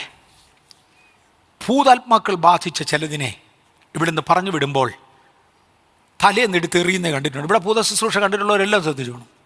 ഇതുവരെ ഒത്തില്ല, ഇനിയും കണ്ടോണം. ഞാൻ രാജാവാന്നും പറഞ്ഞിരുന്ന പുള്ളിയോട് കീഴടങ്ങണ്ടെന്ന് പറയുമ്പോൾ തലയിലിരിക്കുന്ന അവൻ തന്നെ എടുത്ത് തെളുന്ന കാണാം. കയ്യെന്നും കാലെന്നും ഒക്കെ ഊരുന്ന കാണാം. ഒന്നും ഊരുന്നില്ല, ആംഗ്യങ്ങൾ കാണാം. ഭൂതശുശ്രൂഷകൾ കാണുമ്പോൾ പൗലോസിൻ്റെ ഭാഷയിൽ പറഞ്ഞാൽ ഞങ്ങളുടെ പോരിൻ്റെ ആയുധങ്ങൾ ജഡീകങ്ങളല്ല, കോട്ടകളെ ഇടിക്കുന്നതാണത്. ഞാൻ ഇവിടെ കൈ ഇങ്ങനെ വീശുമ്പോൾ അപ്പുറത്ത് കോട്ട ഇടിയുന്നേ കാണാം. നീ കെട്ടിയുണ്ടാക്കിയ നിൻ്റെ വലിയ കോട്ടയുണ്ടല്ലോ, അതിനെ ഇടിച്ചിട്ടേച്ചാണ് യേശുവിൻ്റെ നാമത്തിൽ പോ പിശാചേ എന്ന് പറയുന്നിടത്ത് പൊയ്ക്കോളാമേ നാലറിക്കൊണ്ട് പോകുന്നത്. നിൻ്റെ സകല കോട്ടകളെയും ഇടിക്കുവാൻ ദൈവസ്ഥാനത്തിൽ ശക്തിയുള്ള പോരിൻ്റെ ആയുധങ്ങൾക്കായി ഞാൻ ദൈവത്തെ സ്തുതിക്കുന്നു. കോട്ടകളെ ഇടിപ്പാൻ ശക്തിയുള്ളവ തന്നെ. അവയാൽ ഇനി ഞങ്ങളുടെ കയ്യിലെ ആയുധങ്ങളുടെ അടുത്ത വടിയിലോട്ട് കയറുക. 5-ാമത്തെ വാക്യം, 2 കൊരിന്ത്യർ 10-ാം അധ്യായത്തിൻ്റെ 5-ാമത്തെ വാക്യം. അവയാൽ ഞങ്ങൾ സങ്കല്പങ്ങളും ദൈവത്തിൻ്റെ പരിജ്ഞാനത്തിന് വിരോധമായി പൊങ്ങുന്ന എല്ലാ ഉയർച്ചയും ഇടിച്ചു കളഞ്ഞ് ഏത് വിചാരത്തെയും ക്രിസ്തുവിനോടുള്ള അനുസരണത്തിനായി പിടിച്ചടക്കി. അപ്പുറത്തോട്ട് പോകുന്നില്ല. പിശാചിൻ്റെ സ്ട്രോങ് ഹോൾഡ്, ഇന്നലെ ഞാൻ പറഞ്ഞായിരുന്നു, സ്ട്രോങ് ഹോൾഡ് എന്നുള്ളതിൻ്റെ ഗ്രീക്ക് വാക്ക് OCHUROMA, ഒച്ചുറോമ എന്ന പദമാണ് ഉപയോഗിച്ചിരിക്കുന്നത്. ഒച്ചുറോമ. കോട്ടകൾ എന്ന പദത്തെ ഗ്രീക്കിലാണ് പുതിയ നിയമം എഴുതിയത്. ഒച്ചുറോമ എന്ന പദം കൊണ്ടാണ് എഴുതിയത്. ഒച്ചുറോമ എന്ന വാക്കിൻ്റെ അർത്ഥം ഒരു കാലത്തും ഒരു ശത്രുവിനാലും കീഴടക്കുവാൻ കഴിയാത്ത ശക്തിയേറിയ ഒരു മതിലെന്ന വൻമതിൽ. ഞാൻ ഇന്നലെ പറഞ്ഞു, കോട്ടയും അതിൻ്റെ കൂടെ കുഴിയുമുണ്ട്, എല്ലാം കൂടെ ചേരുന്നതാണ് ഒച്ചുറോമ. പിശാച് ഉണ്ടാക്കി വെച്ചത് ചുമ്മാ ഒരു വേലിക്കെട്ടല്ല, വേലിപ്പത്തലല്ല, ആർക്കും ഒരു കാലത്തും ഇടിക്കാൻ കഴിയാത്ത ഒച്ചുറോമ.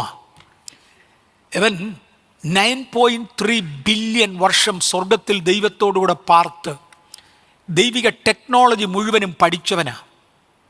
സൃഷ്ടിപ്പ് മുതൽ ഇങ്ങോട്ട് ദൈവത്തിൻ്റെ കൂടെ പാർത്തവനാ. ദൈവിക അഡ്മിനിസ്ട്രേഷൻ മുഴുവനും അറിയാവുന്നവനാ.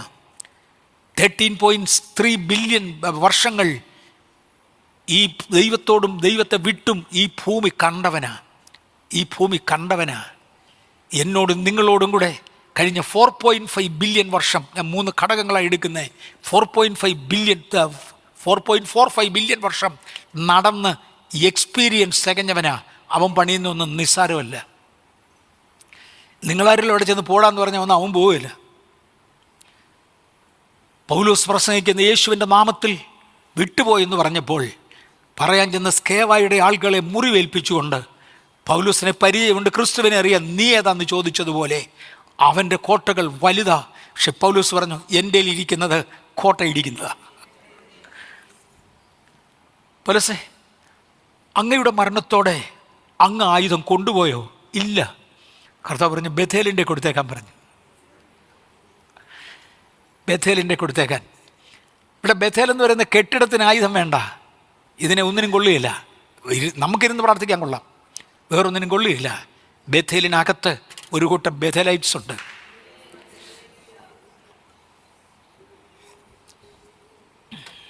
നിങ്ങളാണ് ഈ പോരിൻ്റെ ആയുധങ്ങൾ ഉപയോഗിക്കുന്നത്. നിങ്ങളുടെ കയ്യിലാണ് ദൈവം ഇത് തരേണ്ടത്. പക്ഷേ ഈ ആയുധം എടുക്കാൻ എനിക്ക് ബലം വേണം. അത് ചോർത്തിക്കളയേണ്ടതിനാണ് എന്നെ ഒതുക്കുന്നത്. എങ്ങനെ? ചിന്തകളും നിരൂപണങ്ങളും. ബറോഡ ജോയ് ഒരിക്കൽ ഇങ്ങനെ പറഞ്ഞു, സുവിശേഷം പറയണമെന്ന് പലർക്കും താല്പര്യമുണ്ട്. അതിനുവേണ്ടി എല്ലാ കാത്തിരിപ്യോഗത്തിനും പോകും, എല്ലാ ബൈബിൾ സ്റ്റഡിക്കും പോകും. എന്നിട്ട് അവരുടെ ആയുധം ഇങ്ങനെ തേച്ച് മൂർച്ചയാക്കി അവരുടെ മഴുക്കൾ തേച്ച് മൂർച്ചയാക്കും. പക്ഷേ യോർദാനോളം പോയി മരം വെട്ടാൻ ഒക്കാത്തത് കൊണ്ട് പിറ്റേ ഞായറാഴ്ച അടുത്തിരിക്കുന്ന സഹോദരൻ്റെ പെടലിക്ക ഇതിൻ്റെ മൂർച്ച പരിശോധിക്കുന്നത്. എനിക്ക് ചുറ്റും ഒരു വലിയ വലയെ ഞാൻ തന്നെ കെട്ടി വെളിയിലോട്ട് പോകണ്ട. ഇത് പറഞ്ഞപ്പോൾ ഞാൻ വേറൊരു കാര്യം കൂടെ പറയാം. ഒരിക്കൽ ന്യൂയോർക്ക് പട്ടണത്തിൽ നടന്നിട്ടുള്ള കൺവെൻഷനുകളിൽ വെച്ച് വലിപ്പമുള്ള ഒരു കൺവെൻഷൻ പ്രസംഗിക്കാൻ ചെന്ന് കയറുക. അങ്ങോട്ട് കയറിപ്പോൾ ഒരു അപ്പച്ചൻ വന്ന് എല്ലാവർക്കും ഒരു കൊച്ചു ലെറ്റർ തന്നു. ഞാൻ നോക്കി, മറ്റൊരുത്തരിലും രക്ഷയില്ലെന്നും രക്ഷിക്കപ്പെടുവാൻ ആകാശത്തിൻ്റെ കീഴിൽ ഭൂമിക്കും ഇതേ മനുഷ്യരുടെ ഇടയിൽ നൽകപ്പെട്ട ഒരു നാമവുമില്ല. ഇതുപോലെ 2-3 മാനസാന്തരത്തിന് യോഗ്യമായ 2-3 വാക്യങ്ങളുണ്ട്. പുറകെ ഒരാൾ ഓടി വരുന്നൊരു ചെറുപ്പക്കാരൻ എന്ന് വെച്ച് പറഞ്ഞാൽ അപ്പച്ചന് ഒരല്പം മാനസിക പ്രശ്നമുണ്ട്. നാട്ടിലായിരുന്ന കാലത്ത് ആളുകൾക്ക് ട്രാക്റ്റ് കൊടുത്തോളാമെന്നൊരു തീരുമാനം ഉണ്ടായിരുന്നു. അപ്പച്ചനെ ഞങ്ങൾ ഇനി കൊണ്ടുവന്നു. അപ്പച്ചൻ അങ്ങ് ഇളകി.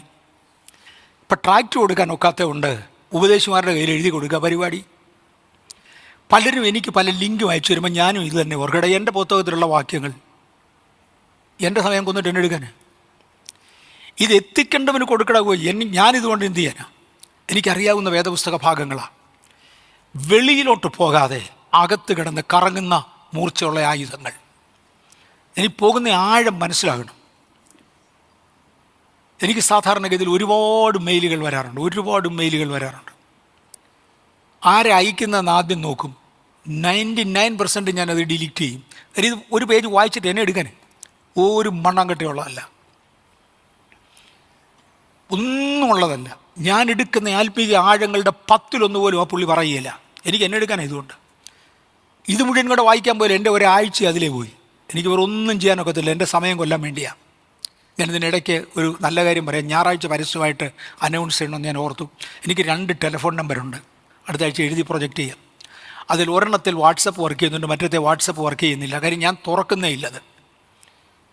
ഞാൻ ഈ കഴിഞ്ഞ ദിവസം ചെന്നപ്പോൾ 2000 ചില്ലുവാനും വാട്സപ്പ് മെസ്സേജുകളൊക്കെ ഉണ്ട് ആ നമ്പറിൽ. ഇത് ഡിലീറ്റ് ചെയ്ത് തീരേണ്ടതിലും സമയമെടുക്കും. അതുകൊണ്ട് ആ നമ്പറിൽ അയക്കരുത്. അത് വരുന്ന ഞായറാഴ്ച ഞാൻ എഴുതി കാണിക്കാം. എനിക്ക് എന്തെങ്കിലും മെസ്സേജ് ഇടാൻ ആരെങ്കിലും താല്പര്യപ്പെടുന്നെങ്കിൽ ഞാൻ വർക്ക് ചെയ്യുന്ന അതുകൊണ്ട് എനിക്ക് വരുന്ന ഏത് മെസ്സേജ് ഞാൻ നോക്കും. കഴമ്പുള്ളതാണെങ്കിൽ വായിച്ചിരിക്കും. നിശ്ചയമായിട്ടും ഒക്കുന്നിടത്തോളം വേഗത്തിൽ ആക്ട് ചെയ്യും. പക്ഷെ ചില പുള്ളികളെ കണ്ടാൽ അറിയാം ഇത് ചുമ്മാ, അത് ഡിലീറ്റ് ചെയ്യും. ഞാൻ ഉണ്ടാക്കുന്ന ആയുധങ്ങൾ ശത്രുവിന് ഫലിക്കത്തില്ല. കാര്യം എൻ്റെ വട്ടത്തിൽ വേലി കെട്ടിയിരിക്കുക. ഇതിനകത്ത് കിടന്ന് അങ്ങോട്ടും ഇങ്ങോട്ടും കളിക്കുകയേ ഉള്ളൂ. ഇത് വെളിയിലോട്ട് പോകത്തില്ല.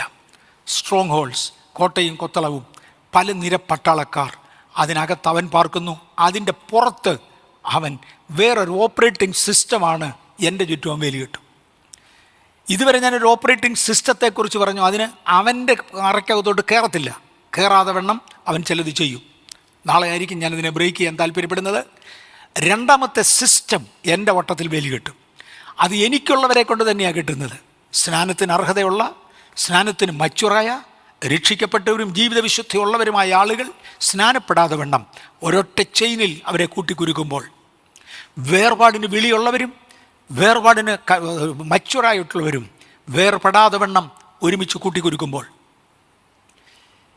നമ്മുടെ വട്ടത്തിൽ നമ്മളെ കൊണ്ട് തന്നെ ഒരു കോട്ടയുണ്ടാക്കി പിശാച് വെക്കുമ്പോൾ, ഇതിനെ പൊളിക്കുവാൻ ദൈവസന്നിധിയിൽ ശക്തിയുള്ള ഒരു കൂട്ടം ആയുധങ്ങൾ കർത്താവ് നമ്മുടെ കയ്യിൽ തരട്ടെ. നമ്മുടെ ബുദ്ധിയെ എങ്ങനെ സ്വാധീനമാക്കുന്നു? നമ്മുടെ സ്വഭാവത്തെ അവൻ എങ്ങനെ സ്വാധീനമാക്കുന്നു? ഇതൊക്കെ വായിച്ചങ്ങ് വിടത്തേ ഉള്ളൂ. 2 തീമോത്തിയോസ് 3-ാം അധ്യായത്തിൻ്റെ 2-ാമത്തെ വാക്യത്തിൽ, 2 തീമോത്തിയോസ് 3-ാമത്തെ അധ്യായത്തിൻ്റെ 2-ാമത്തെ വാക്യത്തിൽ, അന്ത്യകാലത്ത് ദുർഘട സമയങ്ങൾ വരുമെന്നറിയുക. ദുർഘട സമയങ്ങൾ വരികയാണ്. അന്ത്യകാലത്ത് ഇതൊരു അന്ത്യകാലമാണ്. ദുർഘട സമയങ്ങൾ വരുമെന്നറിയുക. മനുഷ്യൻ സ്വസ്നേഹികളും ദ്രവ്യാഗ്രഹികളും വമ്പ് പറയുന്നവരും അഹങ്കാരികളും ദൂഷകന്മാരും അമ്മയപ്പന്മാരെ അനുസരിക്കാത്തവരും നന്ദി കെട്ടവരും അശുദ്ധരും വാത്സര്യമില്ലാത്തവരും ഇണങ്ങാത്തവരും ഏഷണിക്കാരും അജിതേന്ദ്രിയന്മാരും ഉഗ്രന്മാരും സൽഗുണദ്വേഷികളും ദ്രോഹികളും ധാഷ്ട്യക്കാരും നിഗളികളുമായി ദൈവപ്രിയമില്ലാതെ ഭോഗപ്രിയരായി ഭക്തിയുടെ വേഷം ധരിച്ച് അതിൻ്റെ ശക്തിയെ ത്യജിക്കുന്നവരും ആയിരിക്കും. എൻ്റെ സ്വഭാവത്തെ, എൻ്റെ ക്യാരക്ടറിനെ അവൻ മലിനപ്പെടുത്തുക. ഇത് കഴിഞ്ഞാൽ ഈ കോട്ടയ്ക്കകത്തുനിന്ന് ഒരൊറ്റ അമ്പ് വെളിയിൽ പോകില്ല. ഇതിനകത്ത് അങ്ങോട്ടും ഇങ്ങോട്ടും കൊള്ളുകയുള്ളൂ. ഇതൊന്ന് അകറ്റേണ്ടതിന് വേണ്ടി നമ്മുടെ ജീവിതം പരിശുദ്ധാത്മാവ് വിശുദ്ധീകരിക്കുവാൻ തൃക്കരങ്ങളിൽ കൊടുക്കാം. പറയുന്ന ബുദ്ധിമുട്ടൊന്നും ഇതിനില്ല. ഒരു കംപ്ലീറ്റ് സറണ്ടൻസ് ദൈവസന്നിധിയിൽ ഉണ്ടെങ്കിൽ കർത്താവ് അത് അംഗീകരിക്കും. എപ്പോഴും പഠിച്ചിട്ടും ഒരിക്കലും സത്യത്തിൻ്റെ പരിജ്ഞാനം പ്രാപിപ്പാൻ കഴിയാത്ത പെണ്ണുങ്ങളെ സ്വാധീനിക്കുകയും ചെയ്യുന്നവർ ഈ കൂട്ടത്തിലുള്ളവരാകുന്നു. ഞാൻ ഇന്നലെ പറഞ്ഞായിരുന്നു. ഇന്നലെ ഇവിടുന്ന് രാവിലെ ഞാൻ പോകുമ്പം ഇന്ന് അത്രയും ക്ഷീണം എനിക്ക് ഇതുവരെ ഇല്ല. ഇന്നലെ ഇവിടുന്ന് രാവിലെ പോകുമ്പോൾ എനിക്ക് എങ്ങനെങ്കിലും ഒന്ന് ഇരുന്നാൽ മതി, കിടന്നാൽ മതി എന്നുള്ള ചിന്തയിലാണ് പോയത്. ഇന്ന് പരുമാവുന്നതിന് മുമ്പേ നിർത്തും. ഞാൻ വീട്ടിലോട്ട് ചെന്നിരുന്ന് പണ്ട് ഇവിടെയുള്ള സീനിയർ മെമ്പേഴ്സിൽ ഒരാൾ എന്നെ വിളിച്ച് ചോദിച്ചു, കാര്യം കല്യാണം കഴിച്ച എവിടുന്ന? ഞാൻ പറഞ്ഞു, എൻ്റെ ബ്രദറെ എത്ര പ്രാവശ്യം ചർച്ചിൽ ഇത് പറഞ്ഞതാണ്, നീ കേട്ടിട്ടില്ലയോ? ഞാൻ കേട്ടില്ല. ഞാൻ പറഞ്ഞു, ഇനി നിന്നോട് പറഞ്ഞിട്ട് എന്താ ഗുണം? മലയാളത്തിലാണ് ഞാനിത് പറഞ്ഞത്. ഒരു 50 പ്രാവശ്യത്തിൽ കുറയാതെ പറഞ്ഞിട്ടുണ്ട്. അന്നത്തെ ജീനിയോളജിയും ചാവുകയുടെ ലിഖിതങ്ങളുടെ അകത്തെ ചരിത്രങ്ങളും എല്ലാം പറഞ്ഞിട്ടുണ്ട്. എത്ര പഠിച്ചാലും ചിലർക്ക് പരിജ്ഞാനം വരത്തില്ല. എന്നെ ചെയ്യാൻ? ഇവിടെ പെണ്ണുങ്ങളെന്ന് എടുത്തു പറഞ്ഞതുകൊണ്ട് സ്ത്രീകളെന്നല്ല അതിനർത്ഥം. പെണ്ണുങ്ങളെ ഒരിക്കലും സ്ത്രീകളെന്ന പദത്തിൽ ബൈബിൾ വിളിച്ചിട്ടില്ല. സോറി, സ്ത്രീകളെ ഒരിക്കലും പെണ്ണുങ്ങളെന്ന പദത്തിൽ വിളിച്ചിട്ടില്ല. അതൊരു സ്വഭാവ വ്യത്യാസമാണ്. പലപ്പോഴും പഠിച്ചിട്ടും സത്യത്തിൻ്റെ പരിജ്ഞാനം പ്രാപിപ്പാൻ കഴിയാതെ പോകുന്ന പെണ്ണുങ്ങൾ, അത് ആണിനുമുണ്ട് പെണ്ണിലുമുണ്ട്. ഇവരെ സ്വാധീനിക്കുവാൻ മാത്രമേ ഒരു കൂട്ടരെ കൊണ്ടൊക്കത്തുള്ളൂ, വേറൊന്നും നോക്കത്തില്ല. മതി, അത് നമ്മുടെ ചുറ്റും നമുക്ക് എതിരായ ഒരു വലയമാണ്. ഇന്ന് പകൽ അതിനെ പൊട്ടിച്ച് പുറത്തിറങ്ങുവാൻ സ്വർഗത്തിലെ ദൈവം കൃപ തരട്ടെ. അവർ സകല അനീതിയും ദുഷ്ടതയും അത്യാഗ്രഹവും ദുർബുദ്ധിയും നിറഞ്ഞവർ, അസൂയ, കുലപാതകം, പിണക്കം, കപടം, ദുശീലം എന്നിവ തിങ്ങിയവർ, കുരളക്കാർ, ഏഷണിക്കാർ, ദൈവദ്വേഷികൾ, നിഷ്ഠൂരന്മാർ, ഗർവിഷ്ഠന്മാർ, ആത്മപ്രശംസക്കാർ, പുതുദോഷം സങ്കല്പിക്കുന്നവർ, മാതാപിതാക്കന്മാരെ അനുസരിക്കാത്തവർ, ബുദ്ധിഹീനർ, നിയമലംഘികൾ, വാത്സല്യമില്ലാത്തവർ, കനിവുറ്റവർ, ഈ വക പ്രവർത്തിക്കുന്നവർ, മരണയോഗ്യർ എന്നുള്ള ദൈവന്യായം അറിഞ്ഞിട്ടും അവയെ പ്രവർത്തിക്കുക മാത്രമല്ല, പ്രവർത്തിക്കുന്നവരിൽ പ്രസാദിക്കുകയും കൂടെ ചെയ്യുന്നു. ഇത് ഞാൻ വരുന്ന ആഴ്ച ഞായറാഴ്ച എടുക്കും.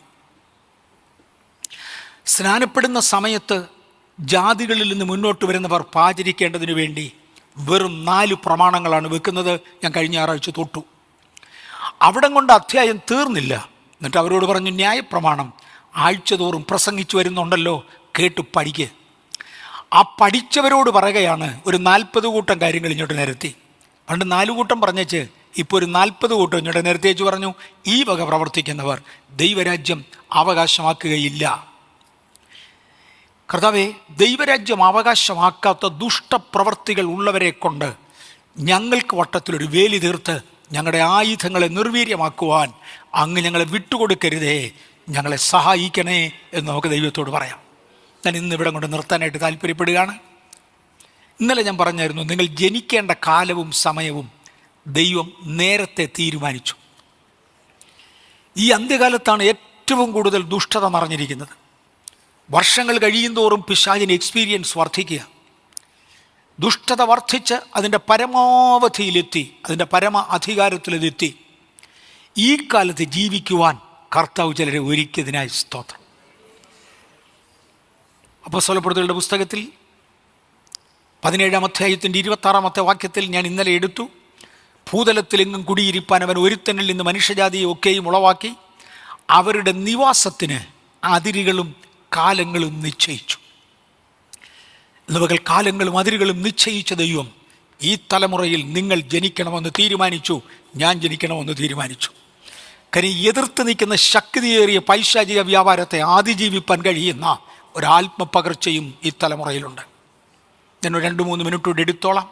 അതിനു മുമ്പ് പ്രാർത്ഥിച്ച് ഈ സെക്ഷൻ അങ്ങ് നിർത്തട്ടെ. ഞങ്ങളുടെ കർത്താവും ദൈവവുമേ, അങ്ങയുടെ കുഞ്ഞുങ്ങളെ ഞാൻ തൃക്കരങ്ങളിലേക്ക് തരുന്നു. ഇന്ന് പകൽ ജീവിതത്തിൻ്റെ പ്രത്യേക ആവശ്യവുമായി പ്രാർത്ഥിക്കാനിരിക്കുന്നവരെ ഞങ്ങളുടെ കരങ്ങളിൽ തരുന്നു. അടിയങ്ങളെ ഉപയോഗിപ്പാൻ ദൈവം ഇതിനകത്ത് ഇറങ്ങി വന്നതിനായി സ്തോത്രം. സർവശക്തൻ്റെ ബലമുള്ള കരങ്ങളിൽ ഏൽപ്പിച്ച് ഞാനൊരു അനുഗ്രഹപദം പറയുന്നു. കൃപയുള്ള ദൈവത്തിൻ്റെ കരങ്ങളിലേക്ക് ഏൽപ്പിക്കുന്നു. നന്മയും പ്രസാദവും പൂർണ്ണതമുള്ള ദൈവഹിതം ഇന്നതെന്ന് തിരിച്ചറിഞ്ഞ് മനസ്സ് പുതുക്കി രൂപാന്തരപ്പെടുവാൻ ബേഥേലിനെ ഏൽപ്പിക്കുന്നു. അടിയൻ്റെ മുൻപിൽ ഇരിക്കുന്നവരെ അടിയനെ അങ്ങയുടെ കരങ്ങളിൽ തരുന്നു. ഞങ്ങളെ ഒരുമിച്ച് സഹായിക്കണേ. ഒരു വലിയ ആത്മയുദ്ധം ചെയ്തെടുക്കുവാൻ ഇതിൻ്റെ കേൾവിക്കാരെ ദൈവം ഒരുക്കണേ. യേശുവിൻ്റെ നാമത്തിൽ തന്നെ.